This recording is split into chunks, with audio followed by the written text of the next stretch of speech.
are Metasource Games. I'm Robert Trusardi. And I'm Joshua Aridhol Cantrell. We believe in scarcity-based gaming and the power of player ownership. We are a small team focused on becoming #1 in blockchain and metaverse gaming.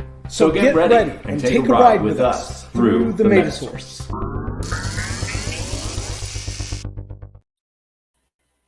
All right, so welcome to Through the Metasource, episode number 2.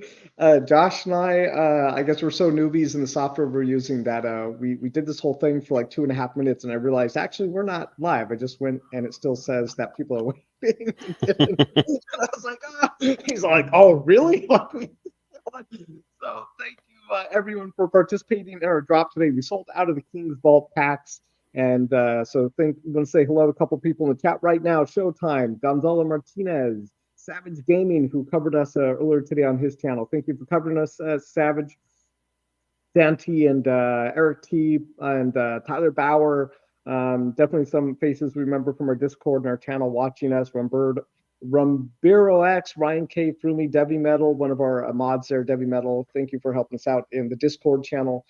So yeah, I am Robert Trusardi, the creator of Metasource Games and Castles NFT, and I have with me my business partner Joshua Aridhol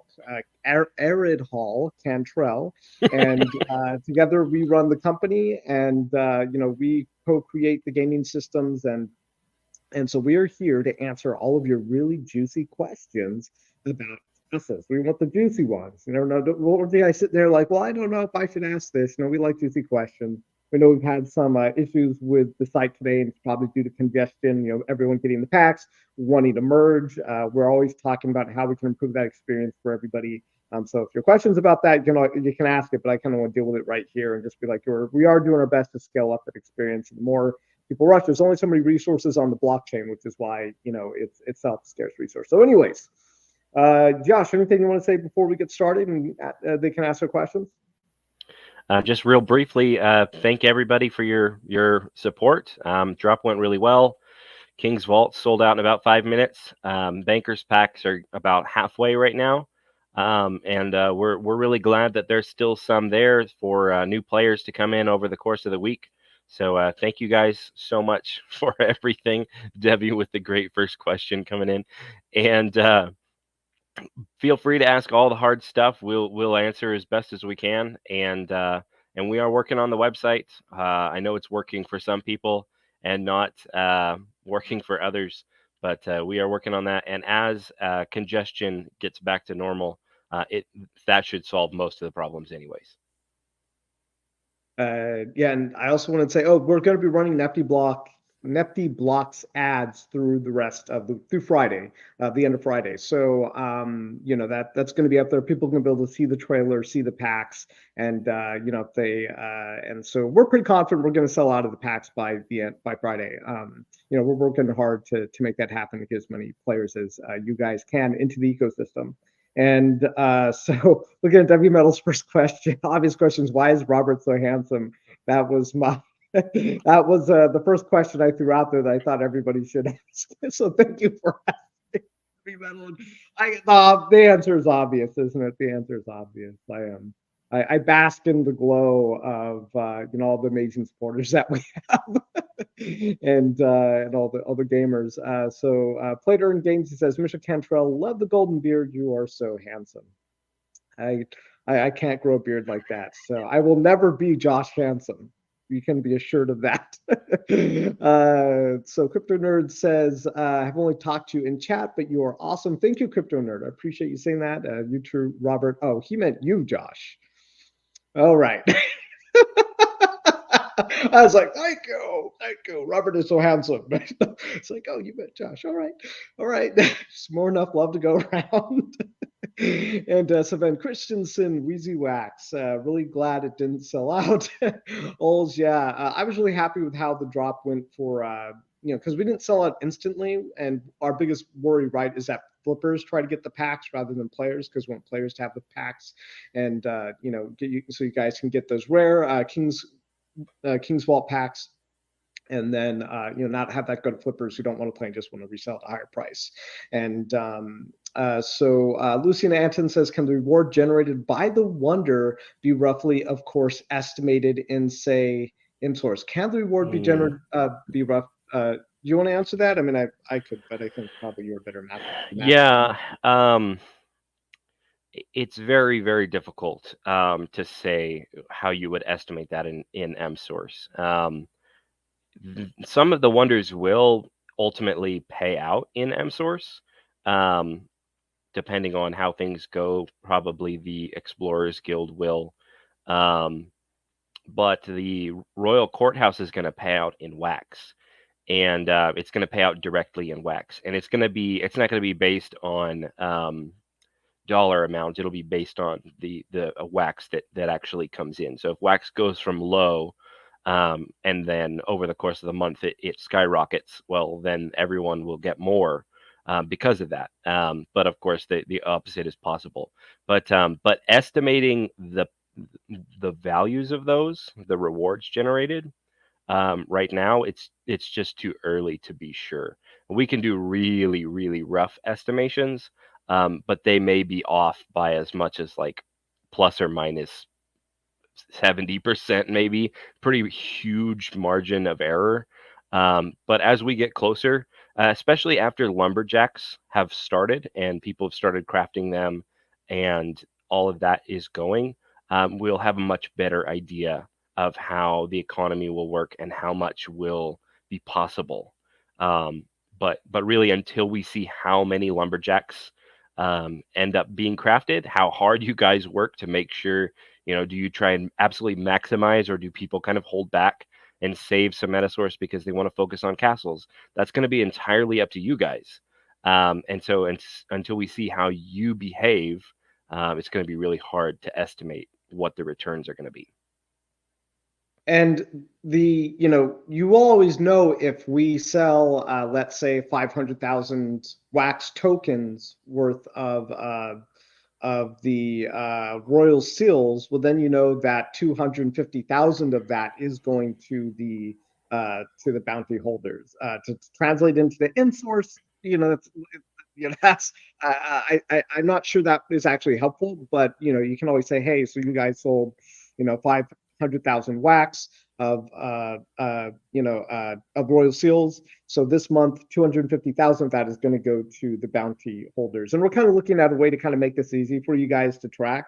And right now we actually do have them going from two different places, which is either an FD blocks if there's an issue, or our own smart contract. And we're considering just using FD blocks because that way it's just an easier way for everyone to track the purchases. And it would also make us higher on the FD blocks scale as well. So we're talking about that.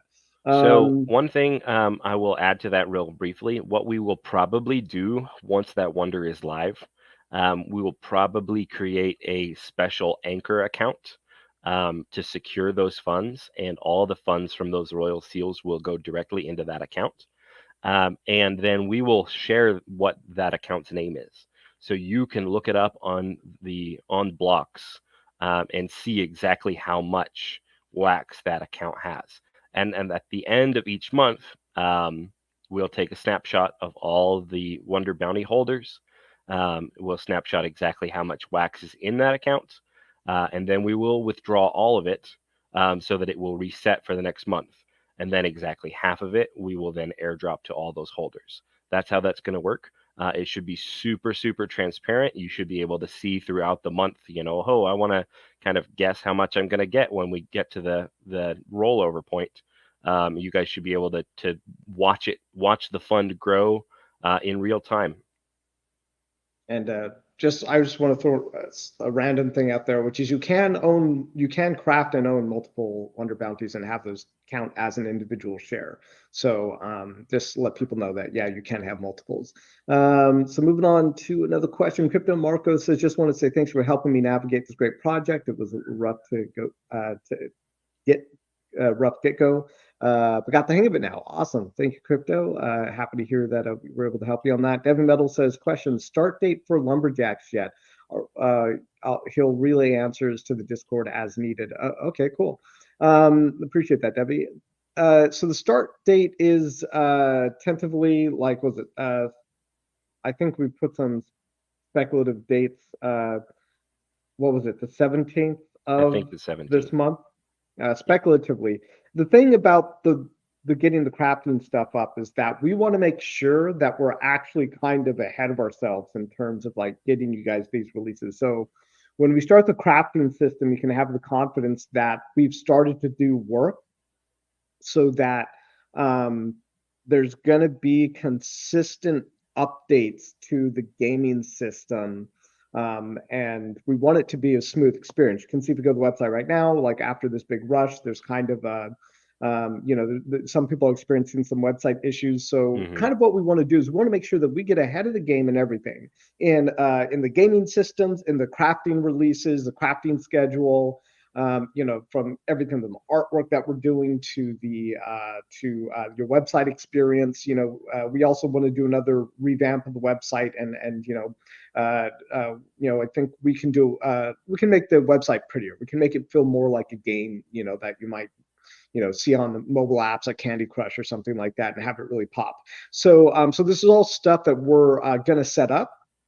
And so when you finally start to be able to craft those lumberjacks, like you're going to be on a really fun ride of like series of releases and crafting events and all this stuff with like no downtime. I would think maybe 3 days of downtime between the crafting events, but otherwise like it's just going to be like a fun rocket ride of playing the game. So if it's after the 17th, that's probably why. It's because we're taking the time to really set that stuff up so that you guys just have this great fun rocket ride playing the game after that. Let's go on to the next question. Roger B says, Josh looks like a ginger Viking. Definitely. There's no one more ginger Viking than Josh.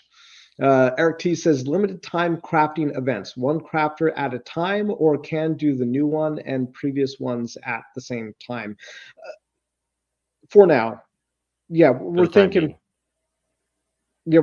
that there's only going to be one crafting event at a time for now. And part of the reason is that there's only going to be so many resources in the ecosystem. Like, I'm pretty sure at some point people are going to be like, I need more M source. I need more M source, and their options going to have to be like getting it off the secondary market. Maybe we're thinking of putting in a feature of being able to produce more lands like a farm. Directly spending a Metasource and a Royal Seal to create a new land. We're kind of waiting a little while before we put that into the right time. And that would, so there's not going to be a lot of ways to really generate more Metasource besides packs of release now, the Barons, who are producing new lands. Yep. So eventually, when this crafting stuff goes live, I think people are going to be like, I need more Metasource. Yep. Because he was asking about, let's go back up. Yeah, why we're doing only one crafting event at a time is because we just think there needs to be more time between those, so you guys can have enough Metasource to get to start doing the next thing.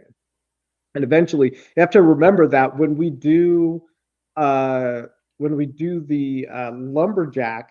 Now there's going to be a whole new problem where you now need Metasource to craft the next crafter, which is going to be the carpenter. So in that crafting event, so you need Metasource to recharge your lumberjack, and then you need Metasource to recharge to create new carpenters, and you need Metasource to merge your lands. It's like you're gonna have some real like, I think it's gonna get crazy. I think people are gonna be like, WTF, I didn't know I needed this much. So that's why we're spacing those out. Did you have anything else to say about that? No, well, I was just, since there was a couple of follow-up questions over here that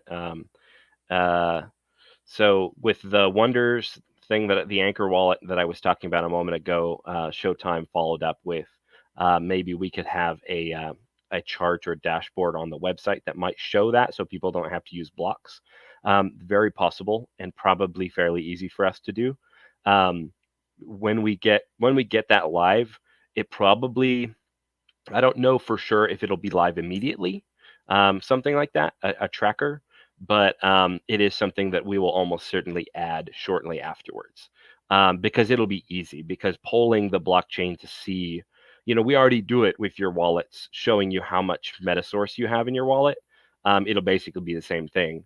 It'll be pulling the wax from that other wallet instead. So it won't be difficult to do. We'll just have to allot some time for it. So I'm sure that we can do something like that. We will have a lot of charts like that. We're already intending to have charts and timers and things when the crafting events are going, showing you how much time is left. Maybe we'll even show a tracker of how many of that crafter has been minted so far, so everyone can kind of keep track of the supply. I mean, it's easy to go into Atomic Hub or some of these other things and look up the template and find out how many have been minted. But we can also show you on the website too. So that might be nice. Yeah, and I appreciate that Showtime. I appreciate the suggestion Showtime, because I actually haven't thought about that. We can just put up just like a display that's like, hey, here's a wax in the account. At some point, you guys are going to get half of this, and I think that's a great idea. So I want to kind of go back to the top down from the questions we're looking at, one at a time. The people. Okay, Debbie says now would be a great time to sweep the floor on King's packs that were near 3x. So he's just commenting. But yeah, they were almost 3 times. I was kind of surprised the King's packs were that much. I was like, they know there's another drop coming, right? Some people just don't know yet, I think. But now, like, this is it. This is going to be the last land packs that we're ever going to sell. Savage Gaming says, can't wait to be a bounty owner. Woody Boss says, play to earn games. So we just went over that with Showtime. Luke and Anton, thanks for the answer. No, it's really hard to assess how much money will go in the Royal Field Fund. Just ask because it seems like a lot of work crafting the Wonder. I think it's a little bit of work.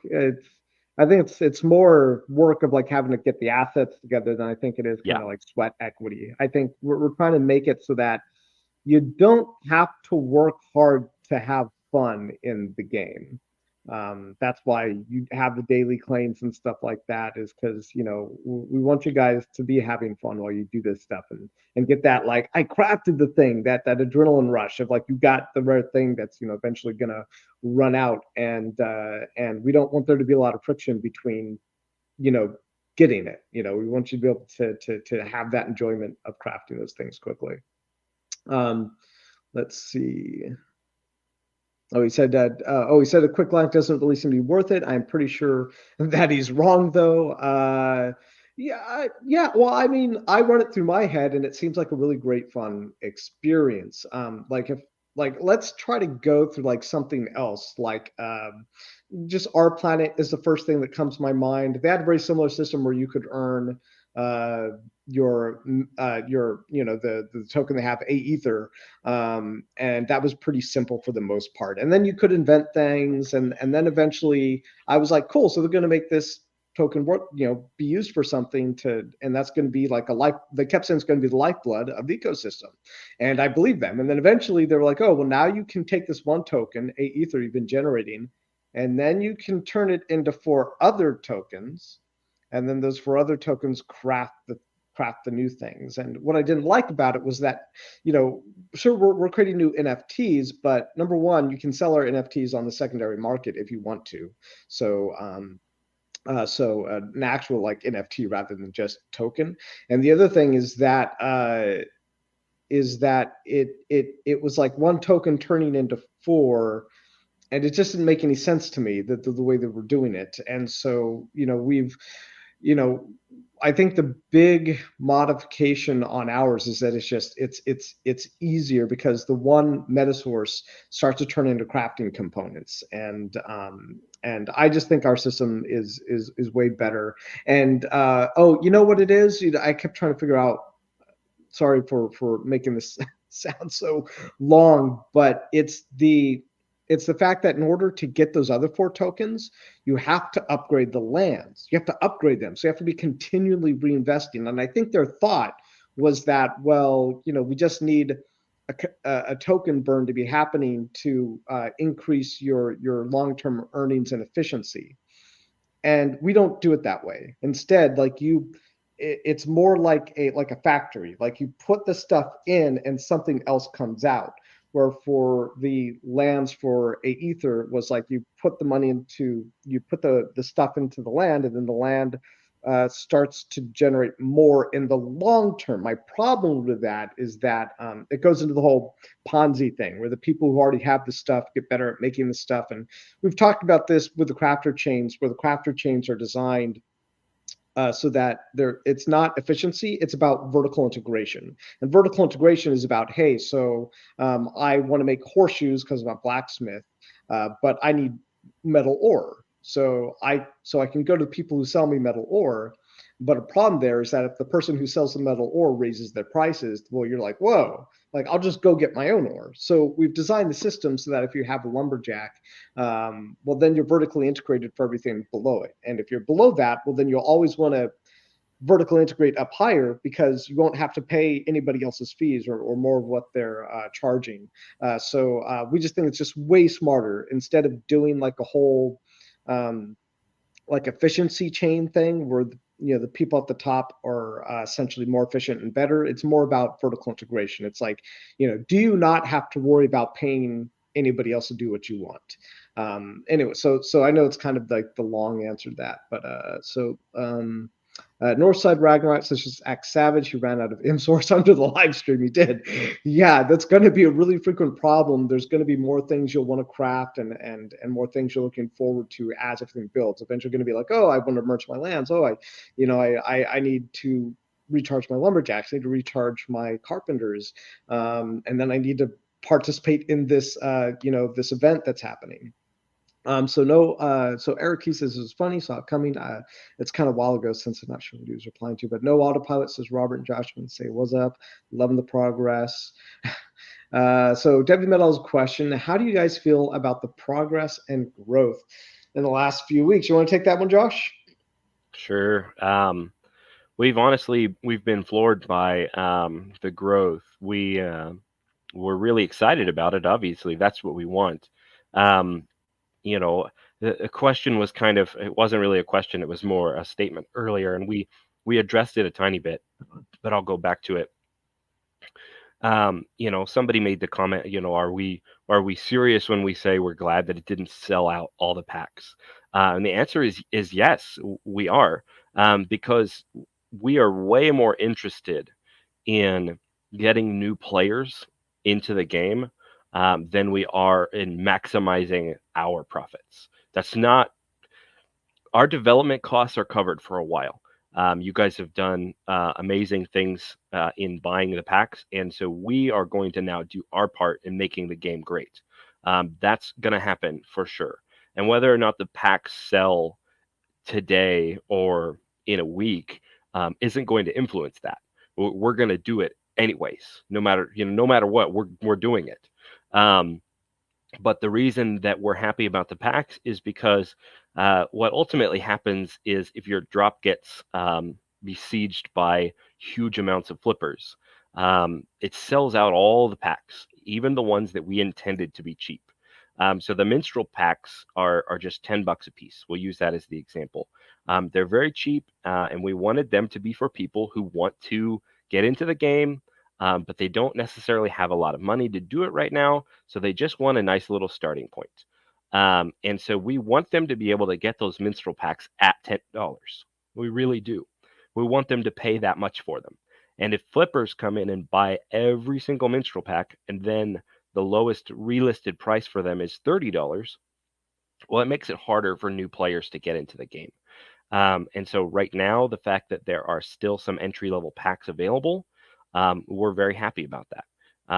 And, we do expect they will sell out, but we're hopeful that they will sell out to new players, not so much flippers. And I know we can't make it so that no flippers can get them. They will get some of them. That's just the nature of the beast. But we're hopeful that it will go almost entirely to new players, because we want them to have good entry points. They want them to have a good experience. And we want to show people that this isn't all about the money. It is all about the gameplay, enjoying what we're doing, And of course, if you can get some good returns from it, that's even better. And yeah, I'd like to speak to that. How do we feel? How do I feel about the progress and the growth in the last few weeks?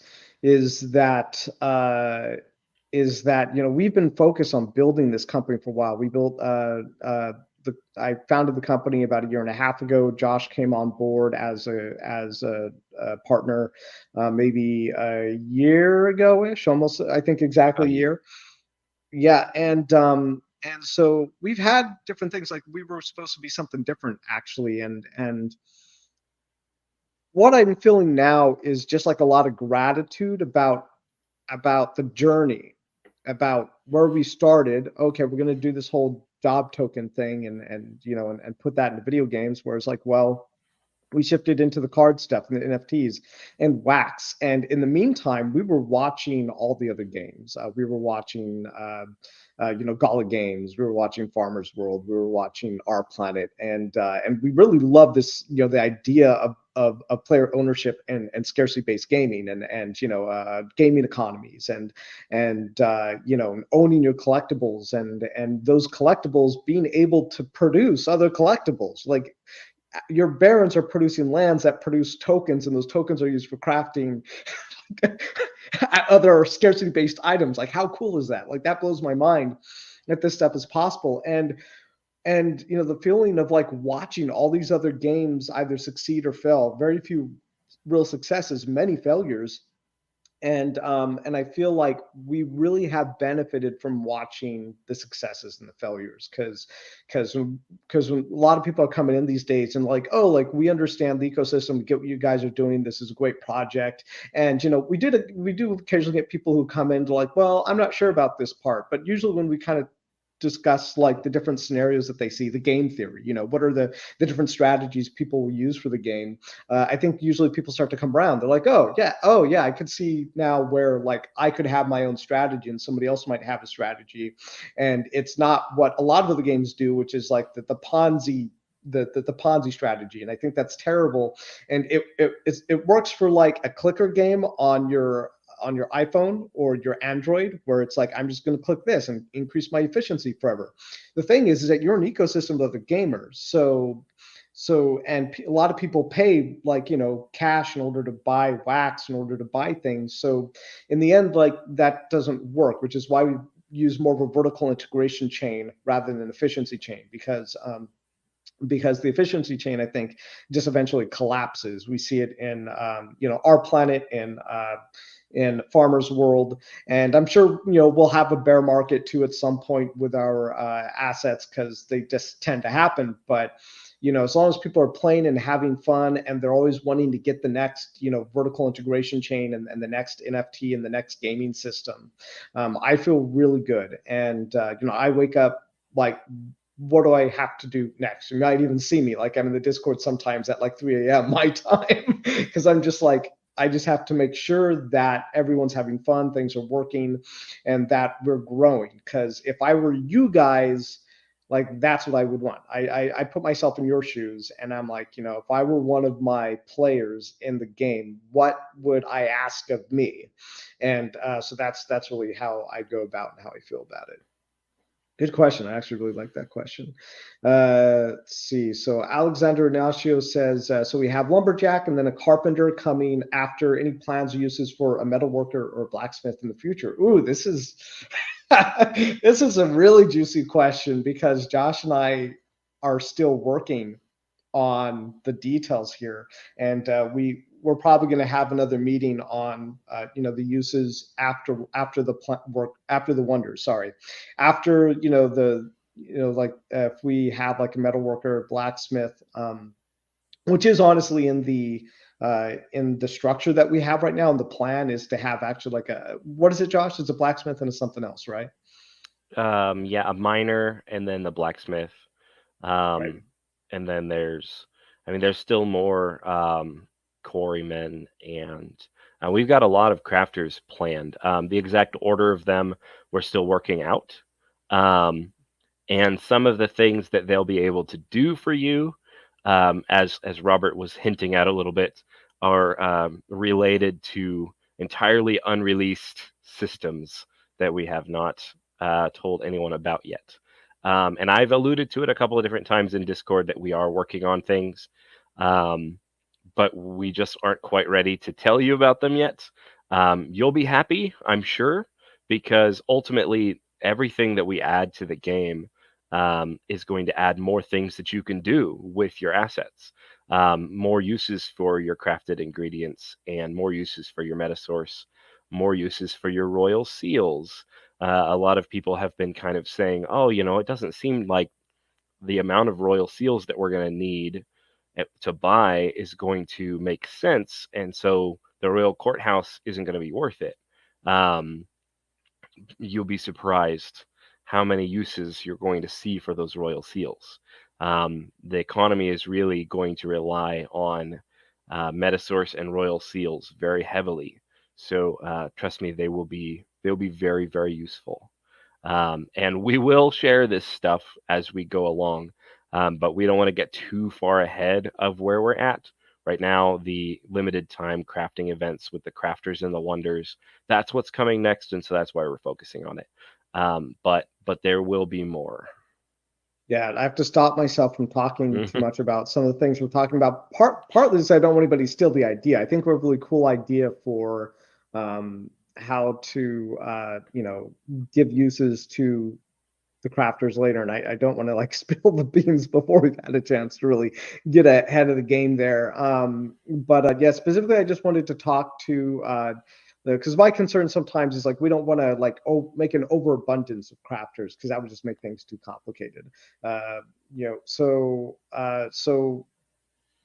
we'll only release new crafters when we think like they're really necessary. Either if the current crafters become really too expensive for other people, or something like that, is when we'll start releasing those new ones. So it's not going to be just because we felt like it. It's like, oh, you know what, we thought this would be a cool idea, so let's do this. We're going to do it if it makes sense to the game economy and if we think it's fun, and if it's in line with the just the basic enjoyment of the game, because we don't want to make things either over too complicated and stuff like that. That's kind of the point of giving you guys making a player driven economy. So Eric T says, can you add a wax bouncer CPU monitor to our merge page? Is that easy? I don't know if we would want to. We might add like a section where you can look at it, but it probably wouldn't be like on the actual game interface, just because it's kind of too technical, and we want people to be in the fun of the game, not like be in a submarine where they're looking at the dials and the levers of everything. It would get crowded too. The merge page has already got a lot of things going on. We didn't put the castles. We moved the royal seal minting from the castles to its own page because we were doing a little looking at it, and it just was it was just like, oh man, this page is getting way too full. You have to scroll a ton, and there's just so much to see on the page, and it was getting really crowded. So it may be eventually we'll have some kind of ways for you to look at those, but probably on its own separate page so that it doesn't get overwhelming, like Robert was saying. Mm. And let's see, that just gave me an idea too, because sometimes people have trouble with the API, and maybe we could actually, and we've kind of been looking at that problem. Maybe we could do kind of like what Farmers World does. They have their own. They don't. Well, there are different RPCs you can use, and maybe we can do something like that for our APIs too. So just to answer, I don't know how to say his name. I think it's in a Slavic language or something. It says, "Why is the website not working?"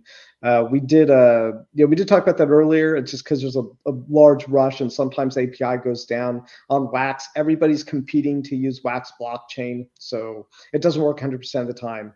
And we apologize for that, but we are working on improving it. And I also missed a question by Showtime. He said, are there plans for other sources of income that the Royal Courthouse is going to take advantage of? Yes. More uses for seals, because it's all about the seals, but uses for them. Well, I think he means the income that the Royal Courthouse. So he means like, hey, if you Josh and I have not discussed this idea yet, but I'll throw it out there just because I think it totally makes sense to throw it out there right now. But I've been looking at, people do love to buy new packs for like new releases, right? So so if we were to like do a feature that that we just wanted to promote somehow and like, you know, drop like 50 like crafted character crafter, or let's say one of our new features, let's say there's something that we could drop, right, just purely mostly for the promotional things. We don't want to be like, you know, undercutting the game by like selling more packs. We really want to be Okay. you know, player driven. So I was thinking, well, if we were to just sell like, you know, 50 or 100 of these things just promotionally, because we know people like to get packs for wax, we could then take what like 30% or something of the earnings from that sale, put it into the Royal Seal accumulation or the Wonder accumulation. Why? Because, you know, you guys are generally getting, I think, something like 30%, we think, of earnings in Royal Seal anyways. So if we were to do a drop like that, it totally makes sense for us to make sure that you maintain a portion of the wax income on those assets. So so hopefully that made sense. And yes, there are other things Josh and I've been talking about. Hey, what if we did this, and then the people who own the Royal Courthouse Bounty Wonders also get a portion of that sale. We have definitely been talking about that. So so yes. All right, so it seems unfair. 30 people will be watching this. You have a great project. Thank you, Lucian. Thank you. So Lucian also says, Rob, you're really well connected in the movies industry. Can't you use your influence to promote more aggressively the game? Well, I made a lot of bad movies under the name Bobby K. Richardson because I was very embarrassed because I knew one day I'd want to have a real name and a real persona, you know, real, you know, be like, you know, happy. Oh yeah, this guy, like, this is what he does. And so I was like, if I'm going to edit the Terminators, the low $120,000 budget movie, you know, that ended up like on the Sci-Fi Channel, if I was going to make that movie, I'm just going to slap like my stepfather's name on the film. And so that's what I did for many movies. But so I mean I wouldn't call myself especially connected. I know people at like NBC Universal TV, and I didn't call it that anymore, NBC Universal, I think they do. But no, it's kind of like not really. I mean it's something to think about. Honestly, I haven't really thought about it. I do have he's like the director of, is he the, he's like the art, yeah, he's like the creative director, I think, over at NBC. I do know him, and I was telling him about this business almost a year ago, and he's like, that's really interesting. I think he just wanted to hear about it. I asked him if he wanted to invest in the company. He was like, no, but I just wanted to know about, this is really interesting. And I was like, okay, like this is exactly like a screenplay that you wrote, but you know, if you want to be involved. Anyways, I'm going down a totally different path. We should get back to people's questions. Let's see. A lot of people just saying, you know, let's go, and love the concept of the game. Northside Ragnarok, I was watching him in the stream the other day. He says, can we have a treasure chamber in the future of the game? You know, I always keep thinking about this. I always think like it's really cool to like I love to give people like NFTs that are like treasure NFTs. Like, hey, like this is like a, you know, this is like a sapphire or ruby, or this is like a treasure chest. And I haven't figured out a way myself how to really make that a part of the game. I sometimes like throw that into my head, like it would be cool to give people those NFTs, but it has to be done right, because it can't just be done because you know, it either have, and I don't want those NFTs to just be like zero value NFTs. That makes no sense. I could give you an NFT with like a picture of a treasure chest on it or ruby. But you would think then that people would want that. Like it would be either scarce or desirable in some way. And so I'm constantly kind of thinking about that. Like, how do we give people, you know, treasure and feel like they are building like, you know, wealth inside the game? And does that make sense? So even now I'm starting to get ideas in my head, but it's something that, you know, Josh and I would have to keep talking about, and we're really more prioritized on the gameplay. And if that can somehow fit itself later in the gameplay, and we can connect some pieces and be like, oh, epiphany. it happens all the time with us. So maybe we'll get one of those. Let's see. See.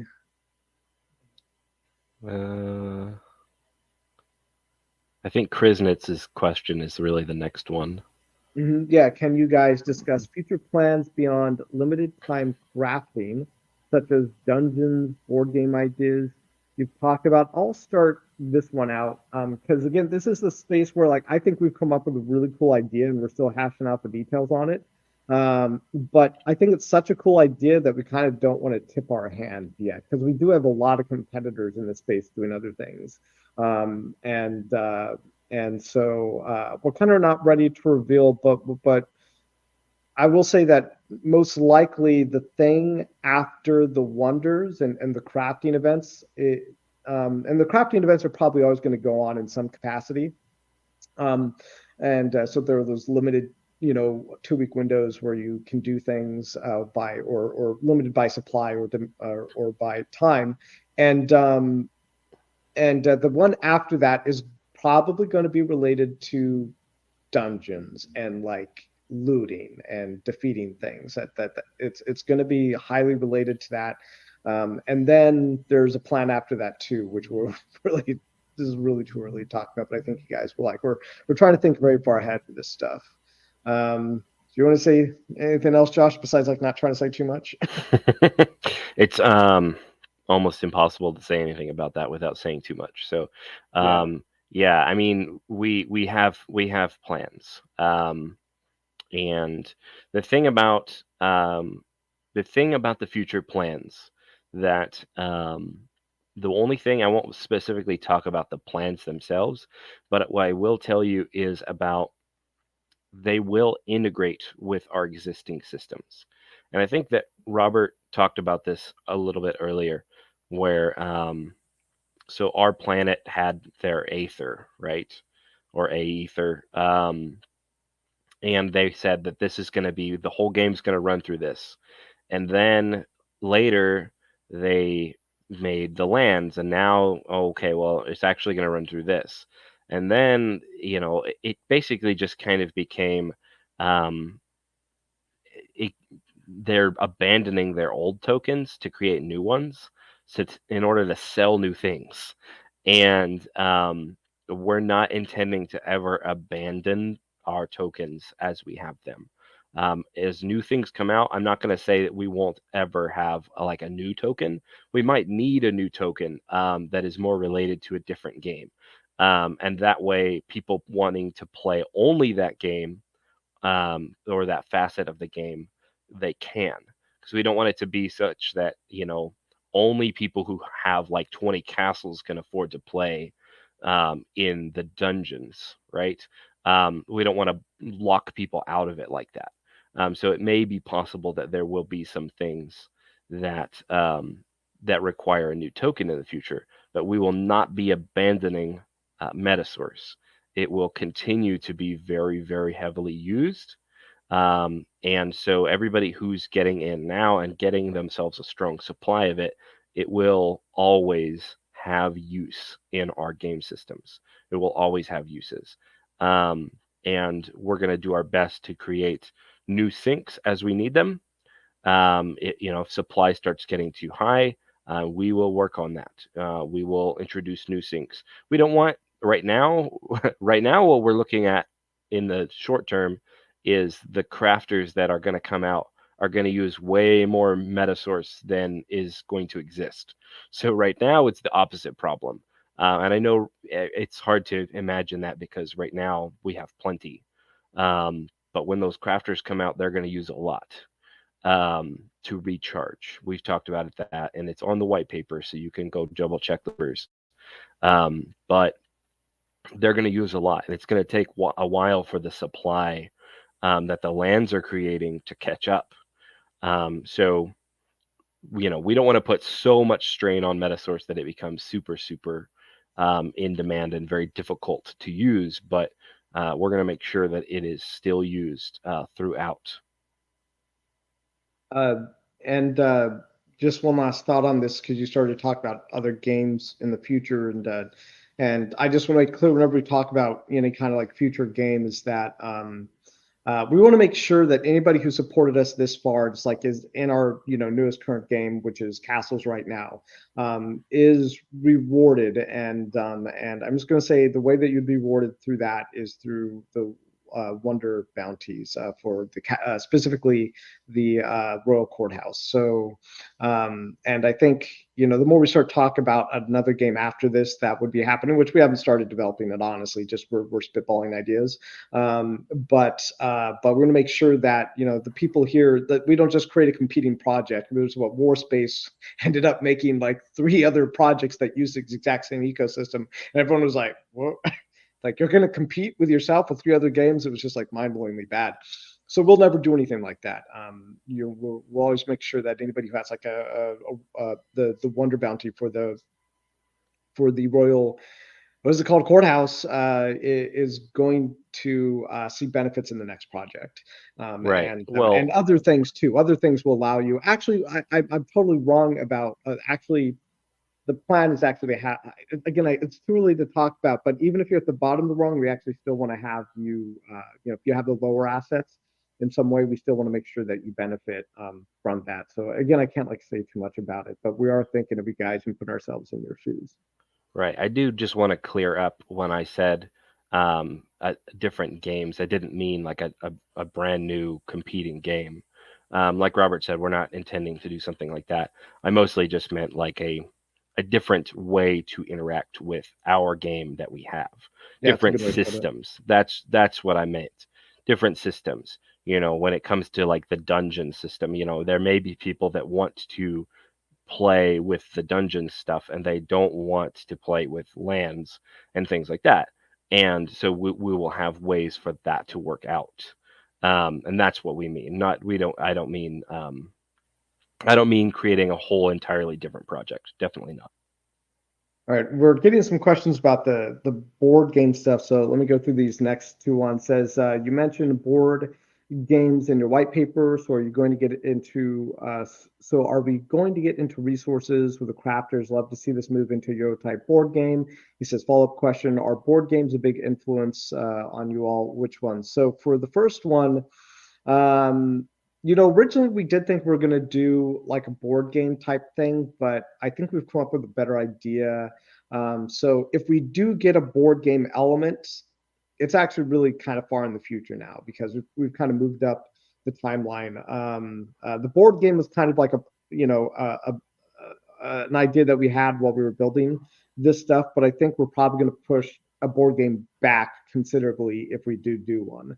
And we should probably update the white paper to say that. But I think you guys are going to love what we're putting in place of that. And to go on to the second question, are board games a big influence on us all? Well, I will say that the artwork for for all the lands, heavily inspired by playing Magic the Gathering. When I was coming up with the idea and I was like, so what should it look like? Many different styles you could use. And I was like, I've always loved like the Magic the Gathering cards. Like they're so beautiful, especially most of them are all beautiful, even back in the original days.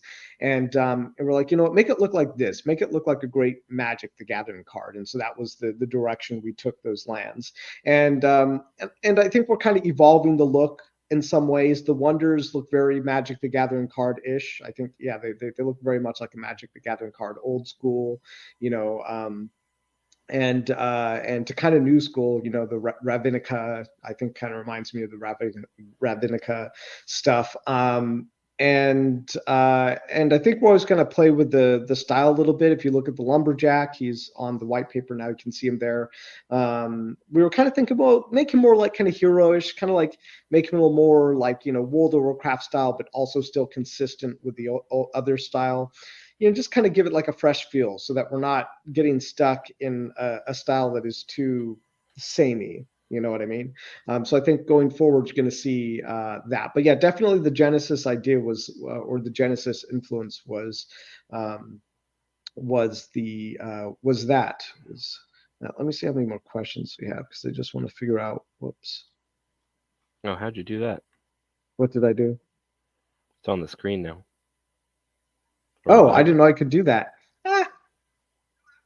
I was just looking at how many more questions we had. Okay. Um, oh, there we go. Show hide. Oh, that's so cool. So let's move on. We're We're gonna move on. learning. You want to move on to this one, Josh? So Metasource cards. So we definitely have a lot of unreleased Metasource cards. So there's definitely a lot of them themselves coming out. The future for them, that specific aspect of the question, right now, they're an incredibly convenient, very, very passive source of Metasource. And in the future, we've mentioned it a few times, but I'll mention it again. They're all going to come with a complimentary minstrel pack when any new ones are purchased. Just a little bonus to incentivize it a little tiny bit. There may be some more in the future for them. Robert's distracting me, moving his camera all around. Just like I'm a filmmaker, I can't have messing with me, man. But the exact plan for the cards, we've got some thoughts in the works. I will mention when we start releasing some of those unreleased cards. We've got a lot of unreleased Metasource cards. I know there are a lot of people who are wanting to get their cards. We've come around to the next year, so we've got new versions of old factions and continuations of their story, things like that. When we sell them soon, it will be very random what you get. Even more random than the limited edition packs were. I don't know if we want to give the full details on that yet or not. Yeah, sure. Go ahead. We can give them full detail what we're going to do. So going forward, those Metasource cards are going to be entirely random. There's only going to be a single pack type, and you will be able to get an entirely random card. You won't be able to dictate which type it's from.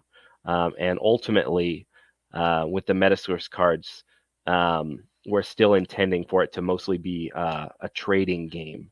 And so trading is really kind of the big thing. And we have a trading channel. And I know it's sometimes used for castle stuff too, and that's fine.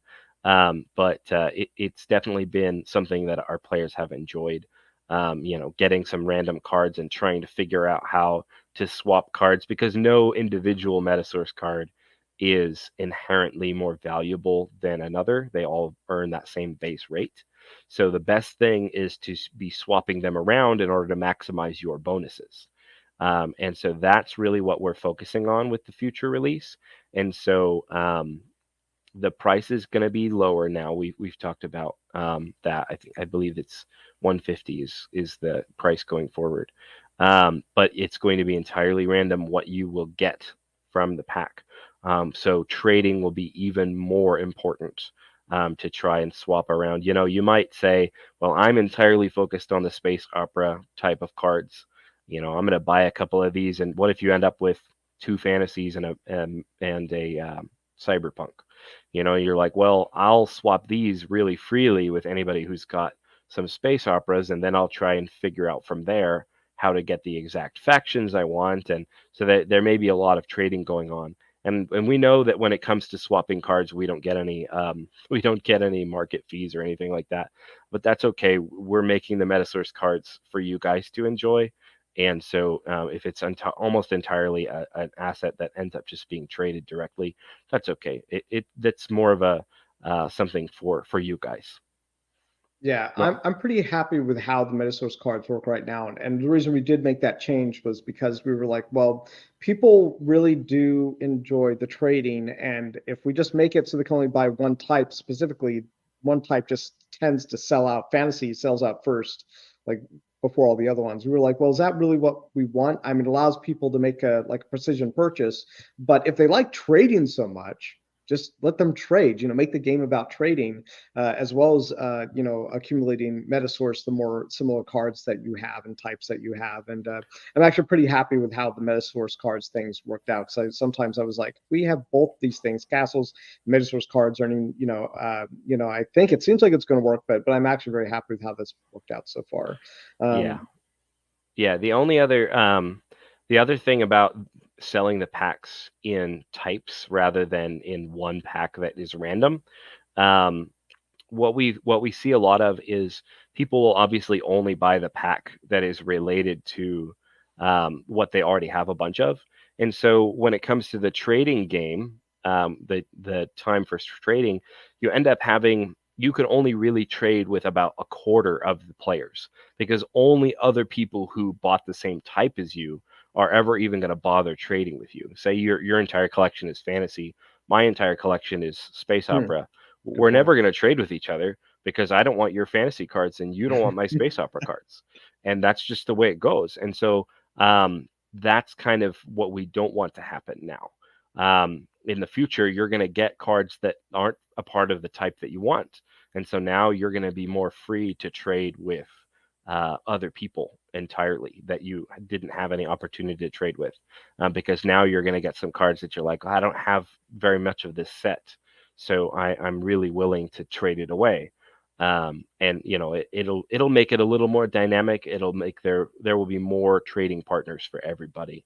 And I think that'll work out for everybody. And chances are the Metasource cards are mostly for people who are already interested in Metasource cards.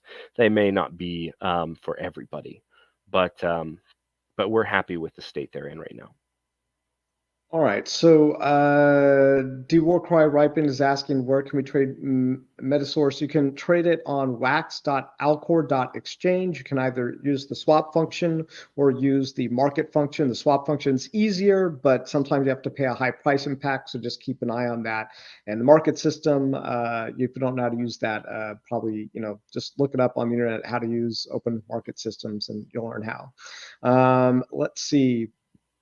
So let's see. Next questions. Locked 31 says, have we talked about what the requirements to purchase lumberjacks will be and what they will cost? Yeah, we have. The lumberjack will cost roughly, this is a rough estimate, but we're pretty sure it's going to be very close to this, which is 100,000 Metasource and 2 royal seals.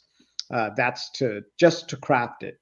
Now, the intention is that you guys craft a lot of lumberjacks to kind of, essentially give you room to grow into for the Metasource and all the castles and stuff that'll get crafted after that. So the recharge cost is 4 times higher. It's actually 400,000 Metasource and 4 royal seals in order to recharge. And this is by design so that the lumberjack's supposed to be the most expensive crafter to own and operate.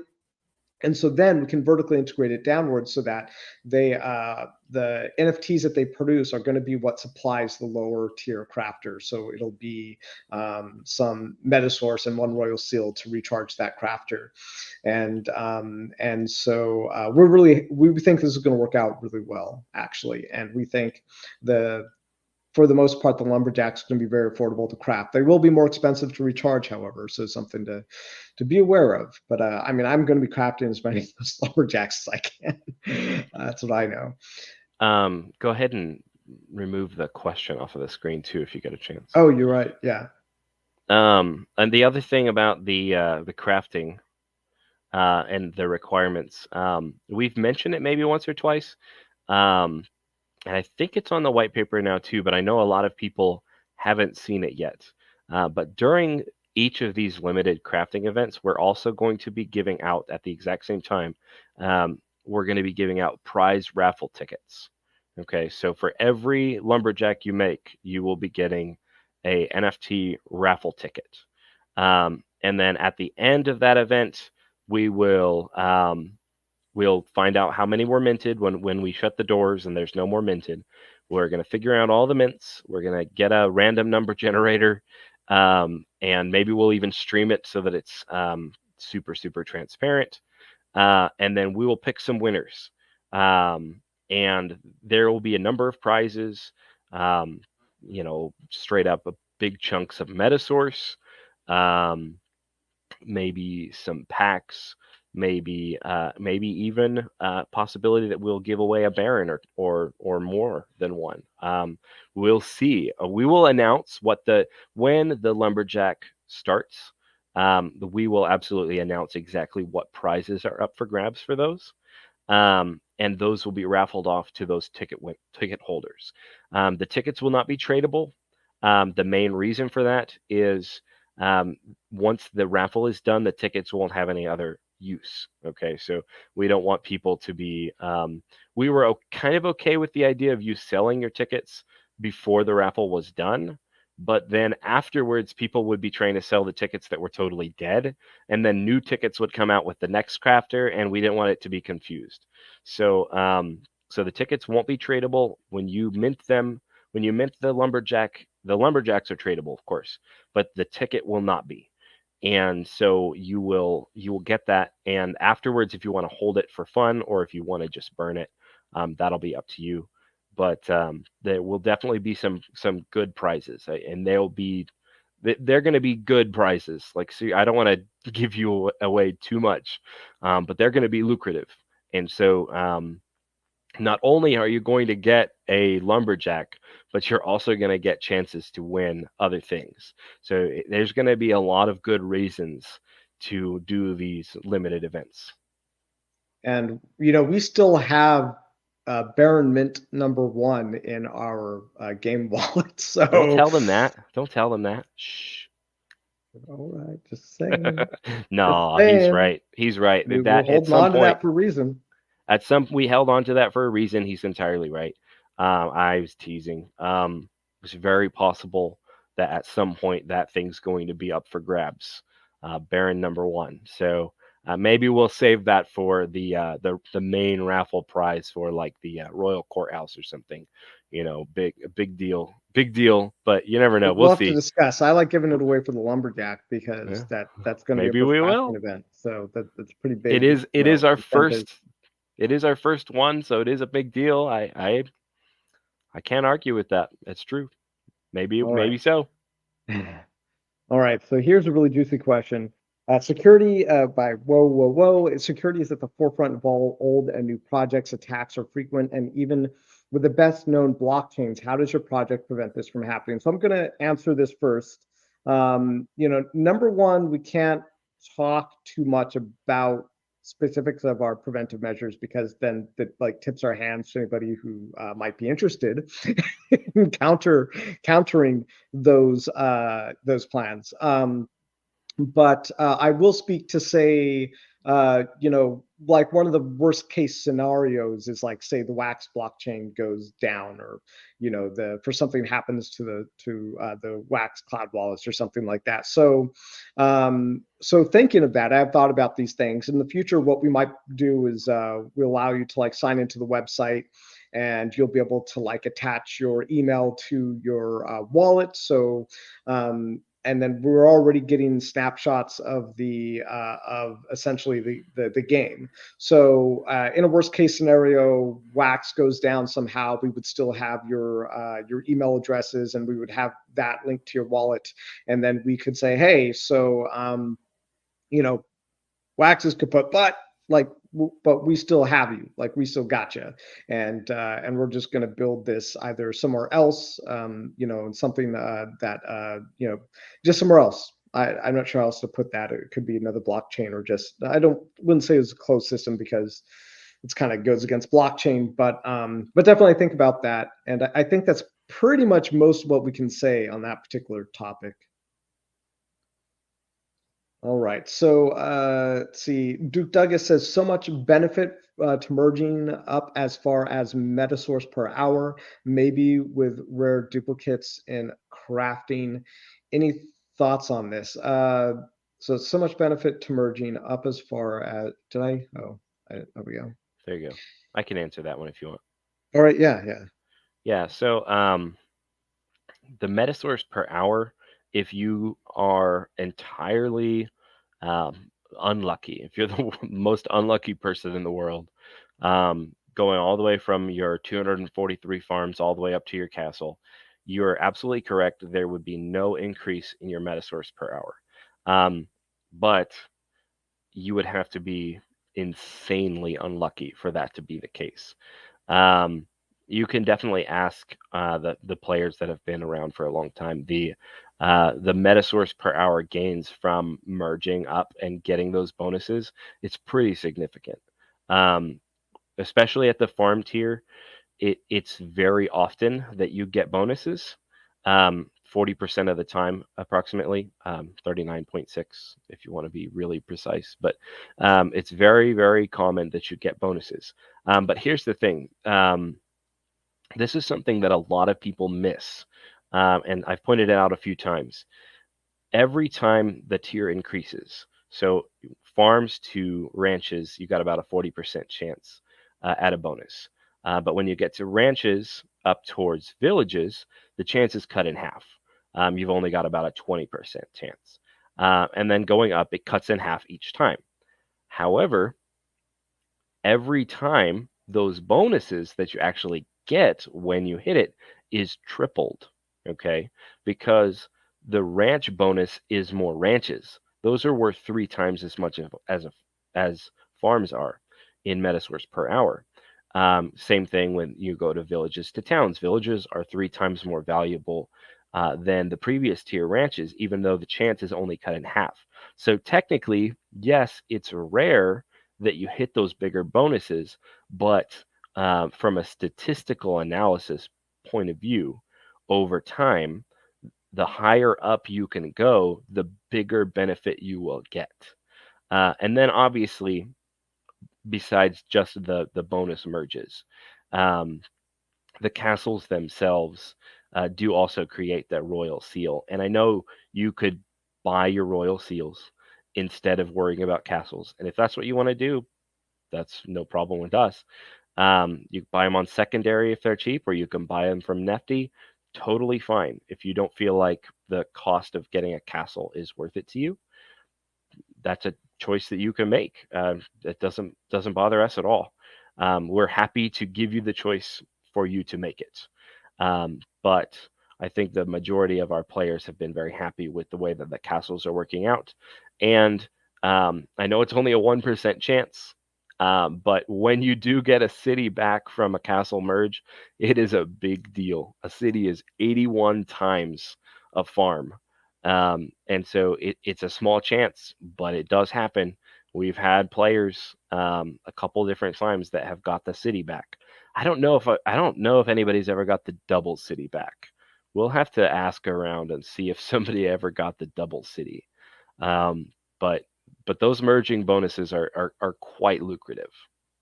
Mm-hmm. Well, we only have so I think about 150 castles. Yeah, 100. So yeah. So in terms of like the chances, there's a pretty high chance somebody has, but it's not definite, and I don't know for sure actually. It's only a 0.1%. Oh, is it point? Oh, right, 0.1 yeah, for the double. I see what you're city, saying. For the double right, for city. the double. Right. Yeah. Yeah. So technically, it's going to be way. It's very unlikely that somebody's got it. Yeah, but I actually want to tackle this question. Like, want to crack my knuckles. This is a really juicy one. I love it. So just to reiterate his question, not much benefit to merging up as far as Metasource. So, what he's saying is that he doesn't see much benefit in doing the merging. And so two things. Number one is you have to kind of go back to game theory. Like, this really is kind of like a strategy game, and like, what's the competition doing? And the other gamers in the game, what are they doing? And number two is you have to look at the horizon. You have to look at the long-term game as well. That's going to factor into your strategy. So if you look at the math of like actually how much it takes to earn and to merge things, we were kind of like, well, how long should it take to earn enough Metasource to probably buy another to earn enough to like make another farm. So eventually we do plan to release a feature where you can actually craft a farm using Metasource and Royal Seal. And so if we just do the math, it's was it 5,000 is what we said? Well, that was our rough draft number. I think it's probably going to be lower than that, Right. But if ultimately. we But do use that number for now. It's fine. right, so 5,000 divided by 240. So it's about 20 days. There's about 20 days of earning with a farm to be able to craft, or sorry, to be able to, yeah, to essentially craft another farm when we plan to release that feature. And so that was kind of how we looked at it, and we added the Royal Seal on there, so that is an additional cost to it. And that's why we'll And probably reduce it. reduce what, the Metasource cost? Yes.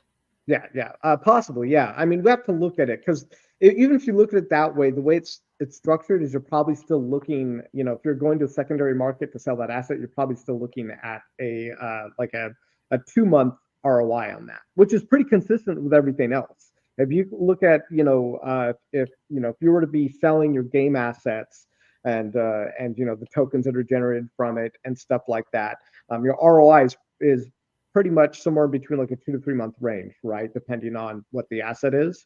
And that's pretty consistent, I think, for everything, which to me says that actually the economy is working, that you kind of have to look at like what you think the right price is for something. And so a farm it takes about 3 days of earnings in order to merge. If you have 3 farms, it takes 3 days of merging from the 3 days of earning from those 3 farms Yes. in order to merge again. So when I look at it, the math works out great. And eventually you're going to have the price doublings where it's going to cost twice as much Royal Seals and Unsource in order to craft new lands or merge them, either from a Baron or from same thing with castles. They'll adjust to this. So when I look at long-term horizon, it all looks tight to me. It looks like a tight economic system. And if you're so when people say like not much benefit to merging, I'm just like, I'm not. I would suggest that you look at the ecosystem some more and our plans, and you reevaluate. That's my suggestion, because that is not my takeaway at all. All right, so going to move on to the next question. Let's see. Duke Doug says, how future Baron drops be scheduled? Will it be a weekly thing? Monthly. We're going to do one monthly drop of the Barons. Maximum amount's going to be 64, maybe less than 64, depending on if we do some giveaways or the marketing. That's then going to be subtracted from the total possible Baron supply. But it'll be monthly. Just makes the most sense to us. We figure the competition for that's going to be pretty high, because we're always going to drop it at whatever what the base level is. Right now it's 249 for a Baron. If there's a price doubling, we may release them then for 498. So yeah. Oh my gosh, are we running out of questions? We're getting there. We're getting there. Got to give us more questions, guys. I'm ready to answer more questions. There's a new question just popped in at the bottom. Look at the one more. There you go. So should you this is a good question. Daily, or it stacks up and can be done on a weekly basis? You want to answer that? Sure. So you can claim one of the things that we love about our game and the systems that we have. So you can claim whenever you want to.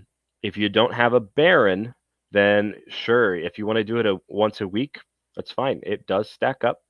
There's no limits to it, so you can absolutely come in once a day, once a week. I just want to say there's no limit right now. I have thought about the possibility of doing a limit later, but if it would be done a certain way.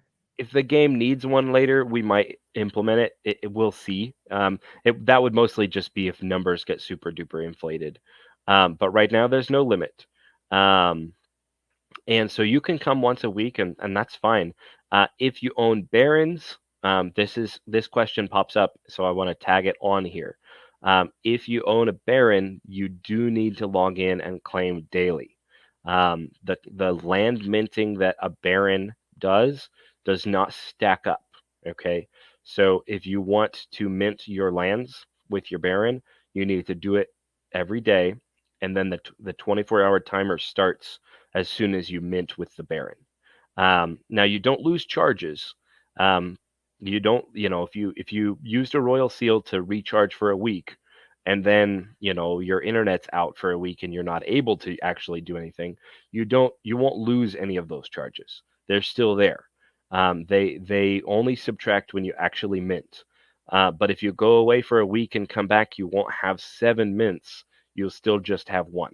So with a Baron, that you need to make sure that you log in daily. But with just the lands, you can stack it up. Yeah, I want to address this too, which is we were talking about, how much might stack up in the future, and what I don't want to have happen is that like there's someone who's like, say he's a fairly big, well, I don't know, 10% ecosystem, and then he just doesn't play, and then he walks away for a year, and then he comes back and he's like, I'm just going to sell everything, and then I'm like, a whole year of earning at that point I think would be quite a lot. So I think we're too young. The game's too young and fresh for that. There's actually not a lot of Metasource out there thinking up for that. But we might do something like that just because just to encourage people to keep coming back every like 3.5 days or something and play. And maybe we'll give you an option to like take a vacation once or twice a year or something like that. But that is why we do it. It would be to make sure that the people who are claiming Metasource or earning Metasource are the ones who are consistently playing. What I don't like is like when a game forces you to play or earn every like 4 to 6 hours, just because that doesn't work for me time wise. It's gonna be very hard. Like I just get caught up in my work. I'm not able to think about playing. But once a day, I can do pretty much once a day almost all the time. If I'm on vacation, maybe not while I'm on vacation or something. But otherwise, like I can go into the game just like I would any iPhone game that's like this, and just do my thing for the day and then move on. So we're always going to kind of build towards that way. So yeah, we might at one point talk about like putting in a 3.5 day something limit. I'm kind of not interested in doing other things. I think like Our Planet now makes it so you have to keep reinvesting, and their whole system makes no sense to me. It's like you're earning, and then you up your claim, and you pay to make sure that you can get more claim, but then that goes down. I'm just like, what? Like I need 2 Joshes to help me do the math here, because I don't know how this is supposed to work. But that would be the goal in that. See. So Showtime has another question. He says, could you talk about the doubling more? I don't think people understand how powerful it's going to be in the economy. Yeah, it's a great question, Showtime. Thank you for bringing that up. Yeah, so the whole thing about the doubling was we're looking at other games like specifically Farmer's World is a great example. With Farmer's World, they have these wood earning tools. It's a chainsaw, and then a saw, and then an axe, and then a stone axe. And what they figured they were going to do was that they were going to make it so that the chainsaw cost the most to craft, but it was the most efficient for the maintenance cost, because you have to pay to maintain these. But so it ended up that if you look at an ROI perspective from the game, is that the chainsaw had the most ROI, and then all the other things under it had less ROI the lower they got in terms of efficiency. So if you wanted more bang for your buck for the crafting cost and eventually the monetary cost, it would be the chainsaw. So what went wrong with their economy was that eventually there were so many chainsaws that almost everyone is only crafting chainsaws. So what was supposed to be the most common item, which was the stone axe. I think there's one now. It's an ancient axe. What happened was that nobody's making those. Nobody is, because it's like it's so inefficient. Like, why would you? Now they're so cheap that everyone's just only minting chainsaws, and there's just like there's a ridiculous amount of chainsaws now, and that didn't work. And eventually I went in their Discord and I was like, hey guys, you guys haven't really thought about this. Like, you got to do something, increase the cost or something of these in order to maintain their scarcity. And even then, I think in the long run, it would be bad, because it would just be the whole Ponzi thing in terms of the economics. It doesn't work in the long term. So we were like, well, how do we avoid this problem? How do we avoid this problem of one asset being efficient, of making the most? And so the idea of castles, you do want to gravitate towards building a castle, but there are costs and benefits. And so with the doubling is, we're like, well, we do want the later parts of the ecosystem, when we release later crafters, we want those to be the cheap, accessible parts of the ecosystem. They'll be more abundant assets and more available for players to play that stuff. But we need that all to be sourced from somewhere. So that would be a high scarcity place, and that's designed to be the lands. So at 500,000 farms minted, including any burned lands, we're going to have a price doubling, and it's going to cost twice as much Metasource in order to create lands from any source, or to merge lands. So this is where some more strategy is going to get. Maybe people won't want to merge later because it's so expensive versus the other things. That's kind of fine with us. That means that there's only going to be so much Metasource into the system. So if you're not crafting more lands, well, then you're not really injecting much more Metasource into the game. But in the meantime, there are other game systems that still need this stuff. So yeah, I mean, I think you're right. I think it's very powerful, and we were trying to solve two problems in other blockchain games we were seeing. Number one was the efficiency and bad Ponzi thing that's happening in other games, and the other one was to make sure that the whole economy scales. Because my whole thing is like, when I go look at another game and they're doing a whole new drop, I'm like, ooh, they're doing a new drop. Like, what are they doing? My big problem is I don't know whether or not those assets, the new assets, are really going to have what's their value going to be versus the rest of the ecosystem. Like, I really can't. It's hard for me to tell because I don't know what they're going to do in the future. I have to research it as well, and I've come across very, very, very. I'm not even sure I really have come across another game where I've actually fully believed in its ecosystem. I used to like Nova Rally, but eventually I had to spend like 30 minutes a day or something just trying to like watch my cars go through. And I like Sammy, and we've had chats before, but it's just too much work for me. I don't have that kind of time. I got to build this company. So what I'm saying is that we want to make it easy on you guys, so that when you're like, oh, they're releasing new assets, they have a new crafter system, we want you guys to already have this reliable model in your head where you know what we're going to do. What we're going to do is, if we're releasing new assets, they're probably going to be at, for the most part, a lower price point. Maybe not every single time, but for the most part, they're probably going to be released at a price point that makes sense. That asset is going to have some function in the future that is where its entry point is designed to be its entry point. And you don't have to suddenly wonder that, like, oh, so am I going to buy this thing and nobody's going to want it later? We want you guys to be able to reliably, have this model in your head for how we're doing things. So if you have the lands now, they're going to be harder to get later, and the Metasource is going to become more scarce, or just scarce versus the new systems. And so if you have land now, you have a castle, I would suspect, I think you should reliably suspect that is going to be one of the most expensive assets in the game later. Probably the same with the Wonder Bounties, will probably be, I think, also very big. The Barons as well. I think those three things will probably always be the most expensive assets in our ecosystem, and the ones that are most in demand, which is the castle, the Baron, and the Royal Courthouse Wonder Bounty that will give you shares of the Royal Seals. I think those three things will probably almost always be the most sought after. And the reason is all going to stem from the price doubling. That is why it's so powerful. It's because the price doubling makes all of that possible. So that's kind of it in a nutshell. Do you want to add anything to that, Josh? Oh, your audio. Here. There we go.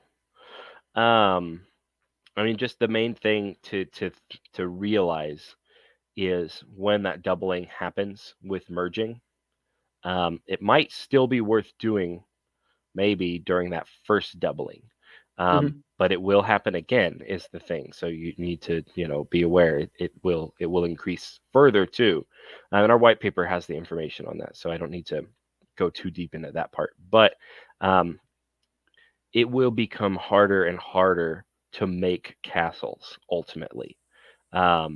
So we've done the math, and you can do it too. At that 500,000 farms mark, it gives you about 2,000 castles, and it may be a little higher or a little lower. depending on, packs can kind of skip the farms, and also, how bonuses work out.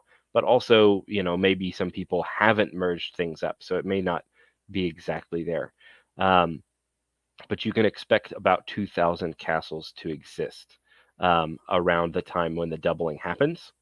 And those castles that, let's just say exactly 2,000 castles exist. Well, the 2,001st castle will be twice as hard to make. And going forward, every time now, castles will be harder and harder to get a hold of. And Showtime's comment down there that he just posted is exactly right. It's going to be much harder to get those assets, which means that they're going to be more scarce going forward. And Robert talked about this too. It ultimately, the lands are going to be harder and harder to get a hold of. Now, farms themselves may not skyrocket in price because barons are going to make them fairly reliably. Though it's going to increase how many royal seals a baron needs will double also. So that does definitely impact farms. But especially as you go up those tiers, it will cost more and more Metasource to get up to the next rank. It's going to make it harder and harder to merge those lands. So they are going to become more and more scarce. And obviously, as the player base grows, we're coming up on 1,000 players. If you think about it, in the next few months, by the time we are getting close to that doubling, maybe we've doubled that at least. Maybe we've got 2,000 or 3,000 players. If there's 3,000 players but only 2,000 castles, there's not enough for everybody. And as the player count increases, the castles are not going to increase at a proportionate rate. They're going to become more and more scarce. And that's really, right now, we're really early. So lands are pretty affordable. But going forward, there's no more injections of these pack sales. People are getting kind of leapfrogged up. They're buying up 5, 10 king packs, and they're getting a castle on day one. I had one of the streamers that did a video for us. He really enjoyed the game. He was merging and having a really good time. And he went on the secondary and he bought a whole bunch of packs because he wanted to keep going and have fun. And he got a castle on this first day. It had been like 3 hours or something. And he merged up a castle. And he was super excited about it. And that's awesome. And right now, that's possible. If you invest right now and you work hard on it right now, it's possible that you can get a castle that fast. In the future, Metasource is going to be harder to come by. The lands are going to be much harder to come by. It's not going to be easy to build up a castle later. The barons only make, at the end of this year, there's only going to be 1,800 barons. At the end of this year, it's only about 1,200 barons right now.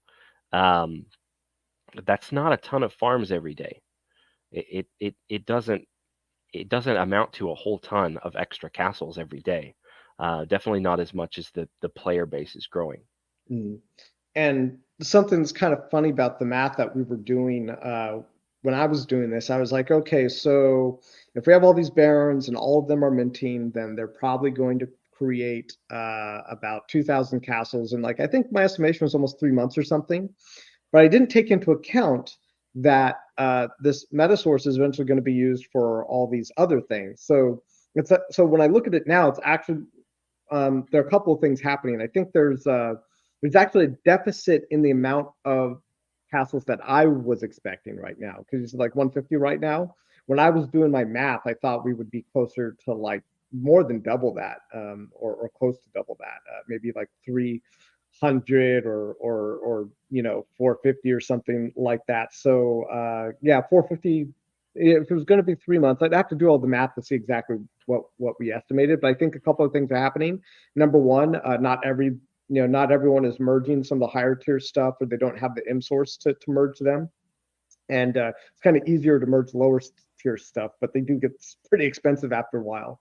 And I think when we release the crafting systems, that's going to put even more pressure on the demand for M-Source, and that's going to slow down the production of castles even more.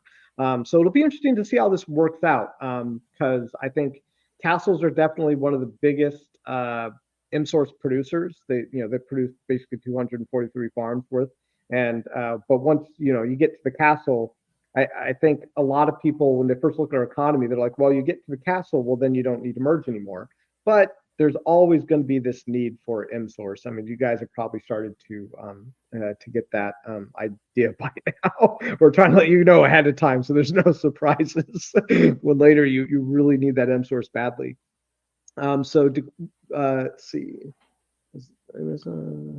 Lucian says he's crafting his second castle tomorrow. Awesome. Feels good, right? Build that castle. It's like, all right, like you made it. You're gonna produce like 6 extra seals for yourself a week that you're gonna use, in addition to the one you have to use to recharge the castle. You get to use it for crafting, and you don't have to buy it from us. Otherwise, you got to buy it from us, also from us if you want to use the other game system, and then share in the royal bounty with the players who own the courthouse that's coming out. Let's see. Mark says he took. Oh, I think he's joking. Maybe he's watching you say something about like you took the cow out yesterday. Sorry, you'll add it back in. I don't know. I'm not sure what that means. Anyways, the Warcry says, do you think that the wells that build up now will have so much share of the game that there will be no room for new players or really anyone else to compete? This is a really great question, because this is really mostly anybody's concern of getting into a game, right? Like we just released our trailer that said season 2. Of this game, and I took a lot of time and effort to make the trailer. But if I was just a random player, I'd be looking at it and be like, oh, it's season 2. Does that mean I missed season 1? It's blockchain gaming. Does that mean that I missed the boat? And we have designed this game from the get-go to make sure that there's a lower entry point within a reasonable amount of time. There might be points where like it is costly to get into the game. But in some ways, you're trying to look at like the way the real world operates, which is that you have resources, you have goods, whether it's like wood, lumber, or money, and this stuff kind of exists. And then there are people who need to produce goods in order to do things like, you need, just go back to like a car. Say a car, you need aluminum, you need steel, you need all the rubber and all this other stuff to produce a car. So that really creates demand for the car, right? And but it's people that create the demand for the car, and you need fuel to put into the car. So what we try to do is we try to make it so that, sure, there might be someone who like say owns the most expensive things, say theoretically an ore mine, right? And but we try to build it so that like let's just actually look at this. You need Metasource from the lands. And then you have a crafter like the lumberjack. The lumberjack, pretty expensive crafter. It's going to be the most expensive crafter. But underneath the lumberjack, there's going to be the carpenter. What's the carpenter going to cost? It's going to be about 1/3 of the cost to recharge of a lumberjack. And it specifically uses the NFTs from the lumberjack to recharge. And so this is what allows us to make this beautiful line crafting chain that is not efficiency based, but is vertical integration based, and is very much closer to like what you would see in the real world versus input and output of actual resources. Whereas like with a lot of these other blockchain games, they start to fudge the numbers a bit, like a lot in some cases. And it starts to create this bleeding effect in the economy, and it's bad for anybody at the bottom of it. So with the vertical integration chain, we think it's much more fair. And then like, let's say the carpenters become too expensive. Well, then we just create a new crafter that then uses NFTs from the carpenter to recharge. What was it? The miner you were talking about would be most likely the next one after that. And so we think this is really cool.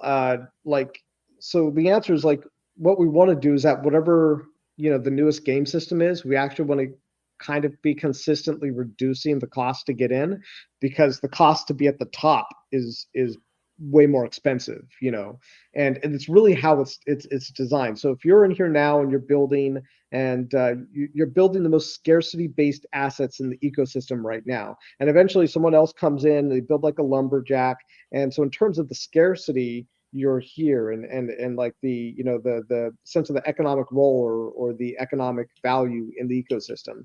And then if I only have two hands here, but if I were to add another hand for the carpenters, well, then they're kind of lower here on the economic rung.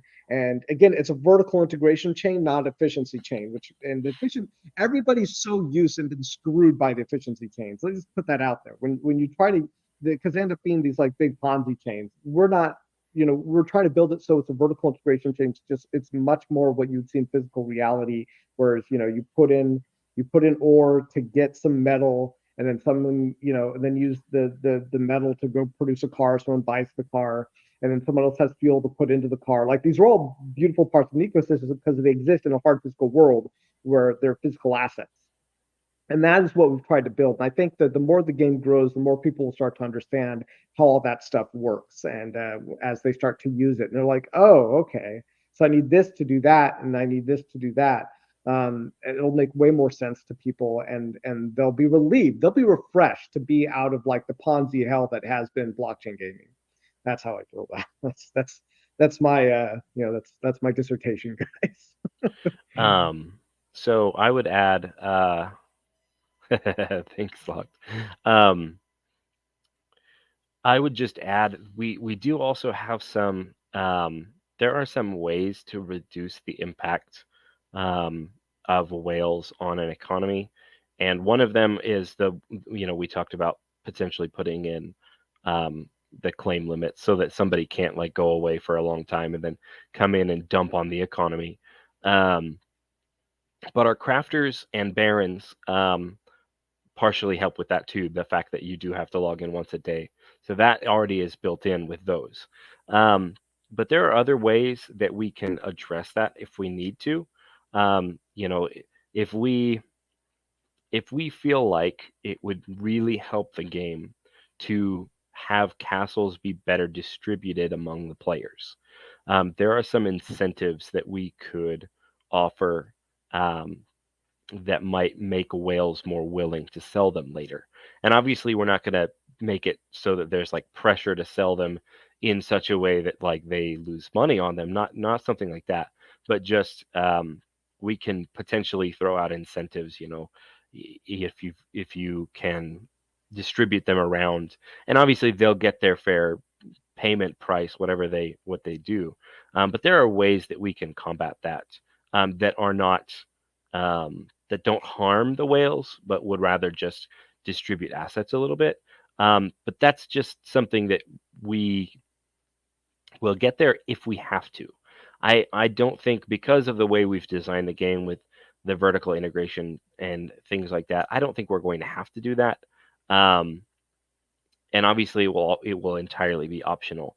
And really, what it will look like is there will be a perk for having a castle, but it may not extend beyond the first castle, kind of a thing. And that's how it would probably end up looking. But that's way down the road. That's not something to be worried about right now. I'm going to make duck face right now because you're talking about things I haven't thought about and I'm not sure I agree with. So that sounds a lot like market manipulation. I'm going to make duck face. No. What are you guys talking about, guys? I'll explain it later. It's not super important right this second because I don't think we'll have to get to it. Yeah, I don't think so either. The price doubling is the anti-well measure, and it'll make more sense as we continue to build out the crafting systems and things you can use your M-Source with and your Royal Seals with. But the price doubling system is really is number one factor of the anti-well measure, and number two is, are you shaking your head no, or no?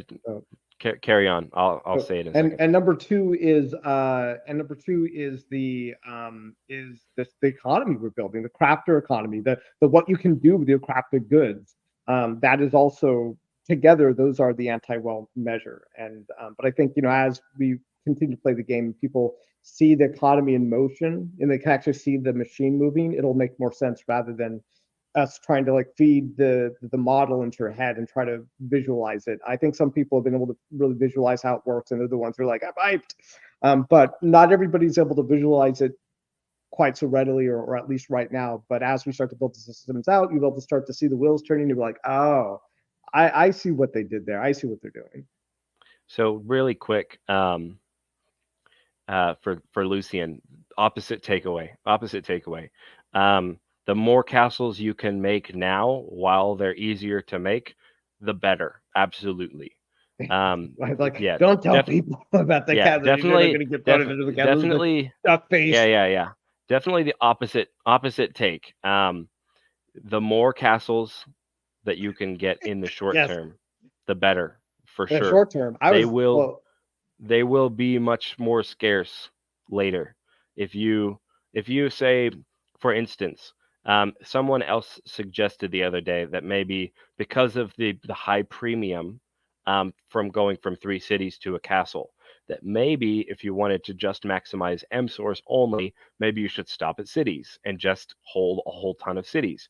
And that is maybe that's a decent strategy. You could look into it and choose to do it. However, if you hold a whole ton of cities, and then that doubling happens, and then you change your mind and you end up deciding you do want castles, well, now they're going to cost you twice as much to merge those. And the lands themselves won't be making more Metasource. Okay, Yeah, the cost to merge will double, but the Metasource you're getting from the lands will right, not. right. So the sooner you can merge things, the better. We should probably state that more often. I think maybe that's not always apparent to everybody, is that the earnings are going to stay the same. Yes, the earnings are going to stay the same. Yeah, the earnings from the barons and the castles in terms of royal seals and lands will probably be augmented in some way in terms of their cost and their output, but otherwise you'll always be earning the same amount of Metasource per a land. Yeah. So sooner the better on those, because you don't want to hold a whole ton and then get caught off guard when the merging doubling happens, and then all of a sudden it's much harder to merge.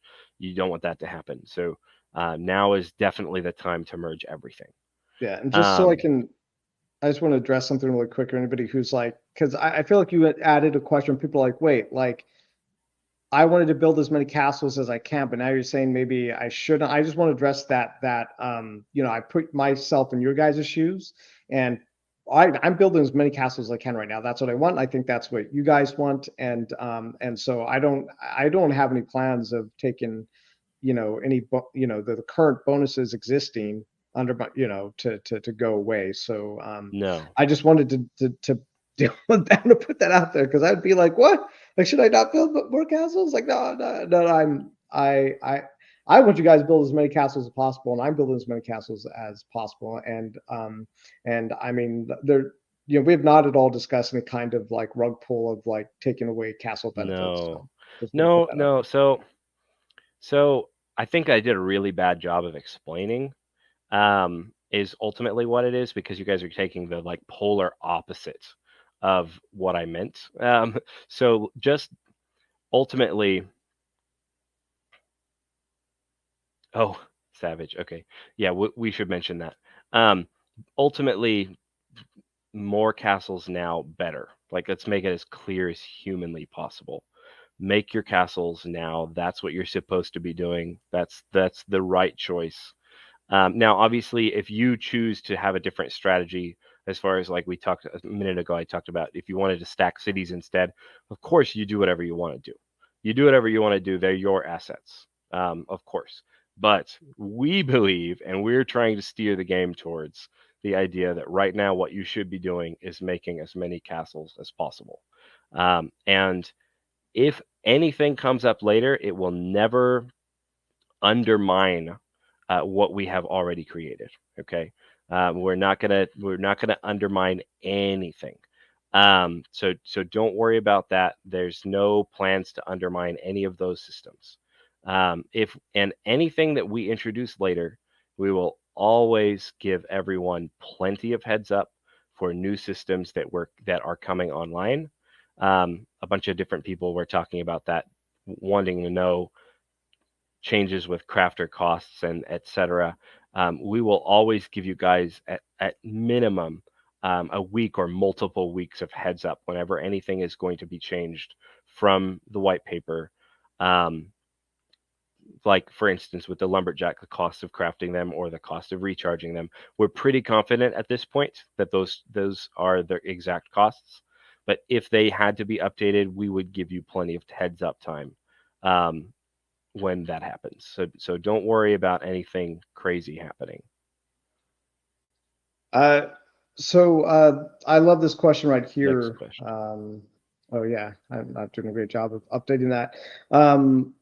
Yeah, it's a really juicy one. So what if lumberjacks hoard all of their lumber, and those who could only afford a carpenter can't get their hands on the resource they need? This is such a great question, because I got some I good was news wanting to for get to you, that one. and I got some bad news for you. So the bad news is that you're right, that if there are people who have lumberjacks and they're hoarding all their lumber, and those who can't afford a carpenter can't get their hands on it that they need for an affordable price. Well, that's just the bad news. That's the way it is. It's kind of the way it's designed. And anybody who wants to get a lumberjack then is incentivized to buy their own lumberjack, and that is purely by design. That's how it's supposed to be. Now the good news is that besides, I think that's actually healthy for the economy. I actually think it's healthy. It will drive up the demand for in-source. It'll drive up the demand for lumberjacks, and most likely it's going to raise up the demand for carpenters as well, especially because more good news is that's why we have the new crafters that we're going to introduce.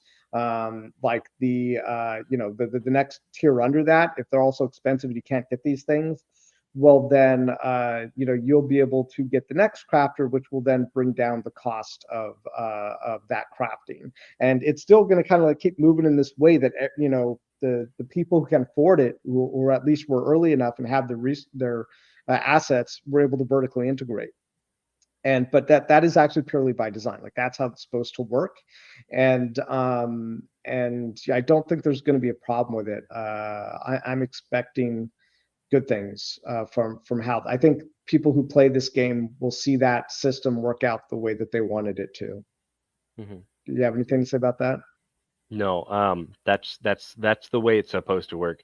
If people are hoarding their stuff and wanting to only do it for themselves, then it will. So the point right now, I think we talked about it earlier, but I'll mention it again. Hopefully the background noise isn't crazy for me. Good. The crafting cost of the lumberjacks is pretty close to a quarter of their recharge cost. So what will ultimately happen is more lumberjacks will be created than the economy can afford to recharge every week. As more castles get built, that may increase. So the number of lumberjacks that can be sustained within the economy, recharging every week, will increase. But at first, there's no way that all the lumberjacks that get crafted will be able to be sustained. So what that likely means is the first wave of lumberjacks, they start fully charged, just like barons. So you'll have your 7 days of earnings. And at the end of that, it's very possible that the people who can no longer afford to maintain them will have empty, fully depleted lumberjacks that they're willing to sell because they can't afford to maintain. And so now that gives you an opportunity as a carpenter owner to start looking at, hey, if I want to keep this going, I need to buy one of these depleted lumberjacks and start maintaining it myself. And so it will definitely take a little time for the economy to get in full swing, because it is by design that we'll have more lumberjacks than can be reliably recharged. But as the game continues growing, we do expect that number that can be sustained will increase also. So that's the thing to remember, is there should be, it's very possible that there will be lumberjacks that you can pick up for yourself on secondary. And you'll want to, with barons, it's in the mutable data section that shows you what their durability is. Considering how expensive it is to recharge a lumberjack, you will probably want to double check that mutable data if you're buying one. And it shows on the sale page. If you click on the item, it shows you the mutable data, but you'll be able to see if it's charged or not. And chances are very good that people are only going to sell uncharged ones. But you'll want to make sure you double check on that when you're buying them. Yeah, that's a great thing to bring up. That Amit says that recharge costs too much, and that is by design for them to be expensive. And what Josh is saying is absolutely true. It's designed so that more people craft lumberjacks and are probably able to recharge them in that first week, maybe second week. We don't know how long that will go on for, but the way health economies function is it's a matter of supply and demand. It's like a rubber band. It's like you have more metal. Well, now it's cheaper to make cars. So you make more cars, but now you've made too many cars, and there's not. And before there were a lot of buyers, but now there's not enough buyers. And any health economy in a finite system has this movement back and forth, and that's how we've designed it. I also had this epiphany while I was sitting here. A better way to describe how this operates is that finite supply. Whereas because there is efficiency in our ecosystem, but it's price and it's trading efficiency. Like really the way the whole game is designed, the way we've done the math and the way that we've created the scarcity is that your efficiency in the ecosystem is going to be based mostly on what you're paying or what you're paying or what you're buying, what the price is. If you're buying at this price or selling at this price, that is where a lot of your efficiency is going to come into the game. And I think that is a really great health economy, and it's very, very similar to how the real world economy works, and that it's very physical based. And it's only when you start to tweak things like interest rates and things like that where like everyone's like, what is anything worth? I don't know. Yeah. What is my house worth in 5 years if they're raising the interest rate by 2%? Like I don't you got to figure that out. Now everyone's trying to figure out the value of the dollar, and that. But inside of if you're trying to trade 1-to-1, a piece of metal for a hammer, it's more about bartering. Your efficiency comes up in your bartering. Can you get one hammer for 2 stone ores, or can you convince a guy to give you 1 hammer for 1 stone ore? Obviously, the best is that you only give 1 ore to get 1 hammer, but that efficiency is totally up to you. So I think I just had that little epiphany of a great way to describe it. Is there any questions that we missed? I would just add, if lumber gets really expensive, then it will be worthwhile to buy Metasource to recharge a new lumberjack. You see what I mean? See how the supply and demand works. That's exactly that's the point. It will become worth it at that point to get a new one and recharge it yourself rather than buying the lumber because the lumber is too expensive. So as that continues happening, there will be more lumberjacks that are charged because lumber becomes really worth it. It's worth it. And if too many people are charging the lumberjacks at a time, then the price of lumber will go down a little bit, and maybe people will say, okay, well, this week I'm not going to charge it because the supply of lumber is super high, and things will go back and forth like that. Normal economy stuff should be good. I want to address, I know we're skipping ahead a tiny bit, but there's a perfect follow-up that kind of is very related to what we're talking about, which was the mutable data I mentioned earlier. Is there a way to kind of tag a lumberjack so that when it's sold on Atomic, it can be filtered by how many charges it has? Right now, not really. And that ultimately is a limitation in Atomic Hub's market. There's not really a way to do that right now. That would be something that you could maybe do on like in our Discord in like the trading channel. If you wanted to try and sell a fully charged lumberjack, then you might advertise it there. Maybe you list it on Atomic Hub for the higher price, but you advertise why it's a higher price and you link to it. And that might work better, but Atomic Hub doesn't have any way of filtering the mutable data Not all. automatically. I think we would have to like request it. I think it basically it Yeah. has to be a custom field that's put in. We do have a field for it, but to have it show up, I think needs to be custom, and it's something we could absolutely look into the future. So I want to say, oh, we can't because we can't. It's like it takes time for us to prioritize that and to deal with it. But it's a great thing to bring up, and I'll put it on our to-do list. And Yeah, it may be something that we can do. There may be some things that we can do on our website to help with that too. But because obviously we have more control from our site. We'll see. um so We skipped ahead. We need to go back. did we skip ahead? Is there a question? I did. It's my bad. I just want to make sure we don't miss Savage's comment a little bit ago. What did it Um, say? he said at 146. This Yes, one? that's the one. So everyone, this is something that we should mention. We've mentioned it a few other times. The Royal Seals cost more on Atomic than the site or on Nefty. Yeah, Royal Seals are not intended to be scarce. The rest of our game has scarcity. Royal Seals does not have scarcity. You can mint as many as you want at that $5 locked rate. So anybody who's selling Royal Seals for more than we're selling them for, well, you shouldn't buy it from them. So if they're higher on Atomic Hub, don't buy those. However, if they give you a discount, or maybe they bundle, that 10 of them for $49, right? They give you that little tiny discount for a bundle. Of course, if you can get a deal on Atomic Hub, go for the deal.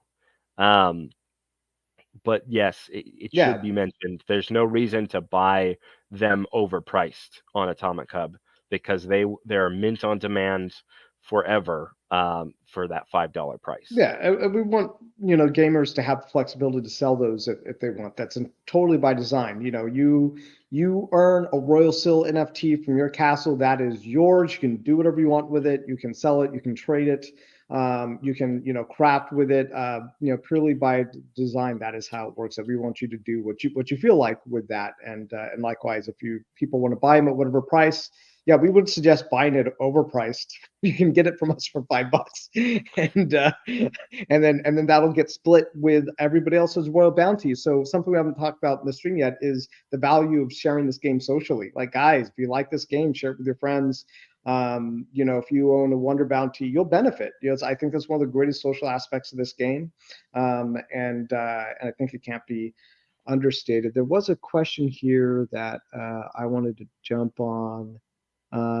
Here was Lucian says, I'm impressed with the intricacy of your math economical model. If only those Farmers World devs would have at least been half invested in their project the way that we are. So, I did play Farmers World. I did make some profit from it, and I was really hoping for that game to work out. But what Josh and I were talking about the other day was, or at least in Josh's words, he's like, I feel like Farmers World is like a really elaborate rug pull. And when I look at everything, I have to totally agree with them because if we look at the math, we estimate that the Farmers World developers made somewhere between $20 to $50 million in wax tokens, and because they earned a lot of wax tokens, and then the price like quadrupled, and then I think they were earning at least several $1 million a month in wax tokens from their secondary market sales.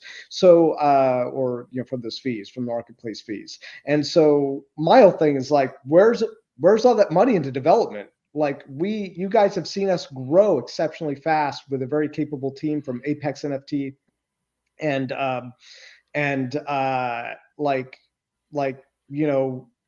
We don't World have is nowhere Yeah, we nowhere don't have close. anywhere near the resources they do. So there's no Yeah, excuse whatsoever for them not to have. I mean, they could run laps around us 100,000 times and still have tons of resources. yeah, They could have the most elaborate, amazing blockchain game out there. Absolutely, they could. They have the resources to do it. But they've chosen to put the resources into their pocket and not do it.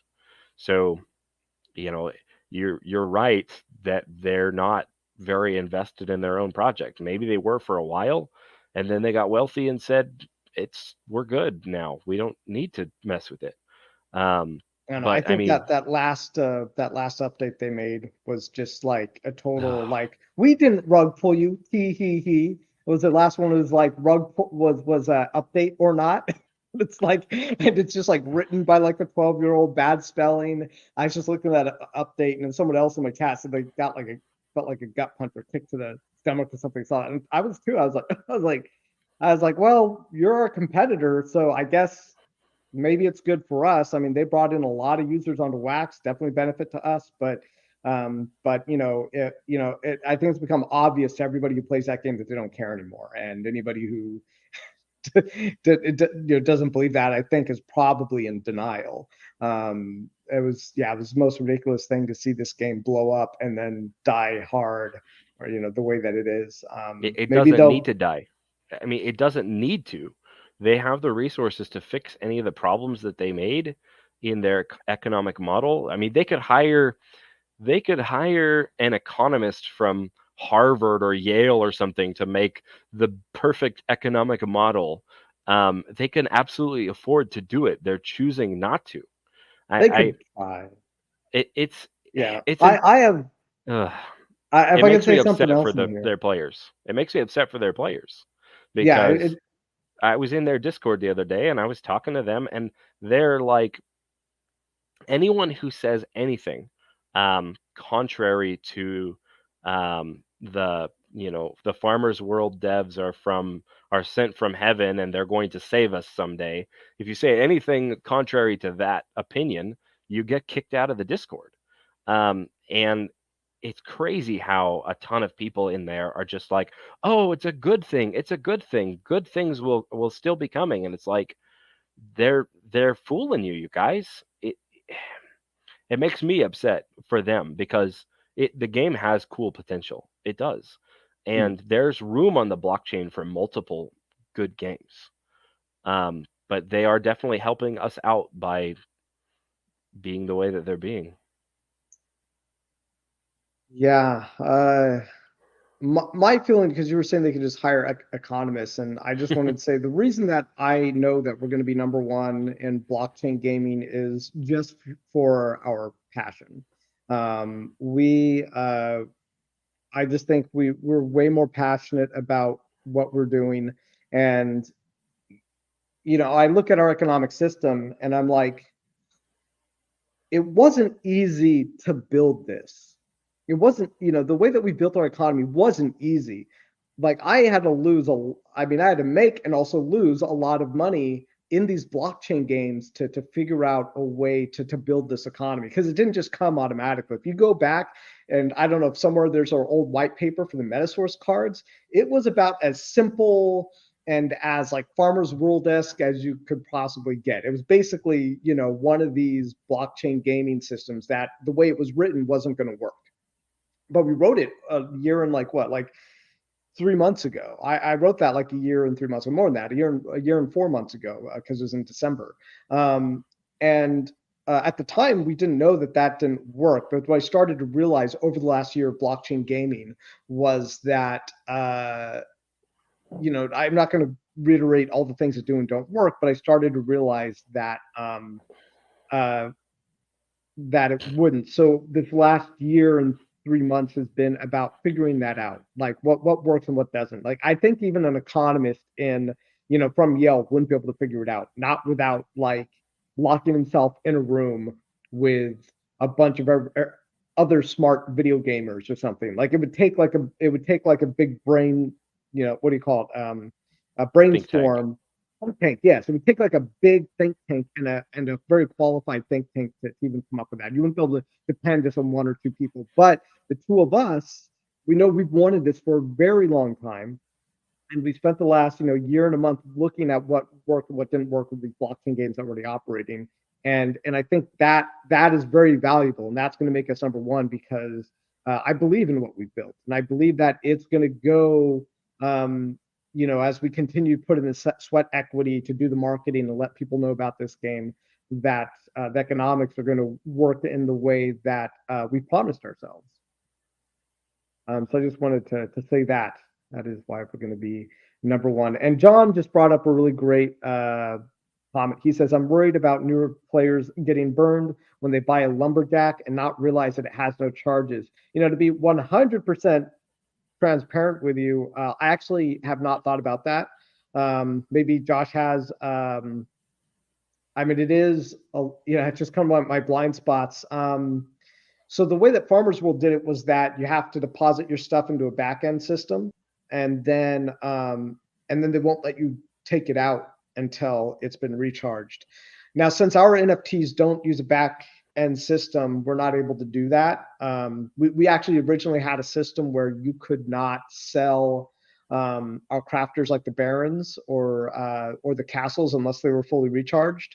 And we decided that wasn't the way to do it because I knew Atomic Hub wasn't going to like it because, it's their website. And if you give a message that's like, hey, you need to recharge this to sell it, Atomic Hub would be like, what? Like, we don't know if we want you doing that. Like, if you're on our website, we want you to be able to sell things. So it's a great point to, I'm going to think about it. I'm going to see if maybe there's something we can do. There might be some solution we haven't thought of yet that is possible there, so that only fully recharged lumberjacks can be sold. That would be the full intention, and maybe it's as simple as having the crafter system be its own backend system. It actually kind of makes sense because we're going to use some FTs for the way that the payment of those things work. Because you might have noticed if you try to move a lot of NFTs, sometimes it can cause blockchain issues. So we're going to let you guys convert that stuff in FTs, and that'll let you make the crafting cost so much easier to do. It'll just be like owning fungible tokens rather than a non-fungible token, essentially, easier. But thank you, John, for bringing that up. I really appreciate it, and kind of opened my eyes about some things that we have to discuss. But yeah, I think you're right. If we could make it so that all of the crafters can't be resold until they've been recharged, probably for the best. There will be some short-term pain to think about as well, though, because people who have run out of charges won't be able to sell them. I don't think that's the direction. We'll talk about it. I don't think we want to do that. Yeah, we haven't discussed it yet. We chose not. We did it with Barons, and we can do it. We did it with Barons originally for like the first week, and then we took it away. I think ultimately people are going to have a little bit of personal responsibility in checking. I think restricting people from selling them is heavier handed than we want to be. New players are just going to have to be prescient about the charges, and we can do our part in making sure that there's some clarity there. We can definitely do some things to be clearer, and Eric brings up a good point as far as can you change the color when it's charged or uncharged? We can't change the pictures. I don't think there's anything that we can do on our website. We can. We could change the way the asset works on the website, but on Atomic Hub, the picture field, you can't change it after it's been released. So that you can't do that. That's actually great. We're kind of literally like thinking this out in the live stream, in the AMA. But like a possibility, just off the top of my head, one of those ideas I throw out there and see what the team thinks, which is, what if we have a back-end system, you input the crafters, and then they deplete their charges, and then now the bad thing is you can't sell it on secondary marketplace while it's in there and it hasn't been recharged. But what if you can take it out when it's been fully depleted? So you can either get it either fully charged or not fully charged. If it's depleted, well, then when you take it out, it's a completely different NFT, and it says something like depleted on top of it or something, and needs recharge. And so it gets a little bit messier because now you have two different things on there. One's recharged, one's not recharged. I don't think it's a terrible idea. the other argument is that in the long term, it worked for Farmers World to not be able to sell, say, a chainsaw unless it was fully recharged. Nobody complained that they couldn't take out their chainsaw from the system unless they had recharged it. So I think we'll also just kind of see what the cost is to recharge some of these things too, as time goes on. But these are really great questions. It's something we'll continue workshopping, and something for us to consider.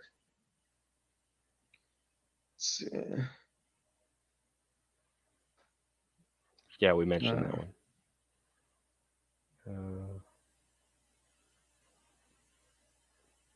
I think that's it for questions. Yeah, I think we're kind of coming to a close here. Thank you. We're just hitting over the 2-hour mark. Thank you, Josh, for being with me here during this, and John, all your great questions, and Showtime. Thank you guys both for staying here, and Lucian through the whole stream.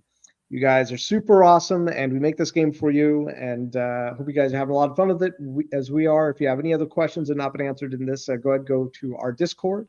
It is in the link at the bottom of this video. And yeah, I'm really super excited, guys. Like I have no words, and I'm very tired after the last couple of days of going crazy. Yes. Baby Well says, "Hell, Metasource." I love that's a great outro, right?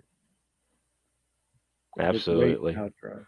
We're right. really, really excited, and we're really, really exhausted, but we are going to keep on working, and we're going to keep on releasing, and we're going to keep on answering questions. Thank you guys so much for coming. Yeah, no rush for the wicked. Got more to do after this. All right, have fun playing, you guys. There's still some banker packs out there, so get them while they last. And yeah, thank you. Like and subscribe, and we will see you in the next video.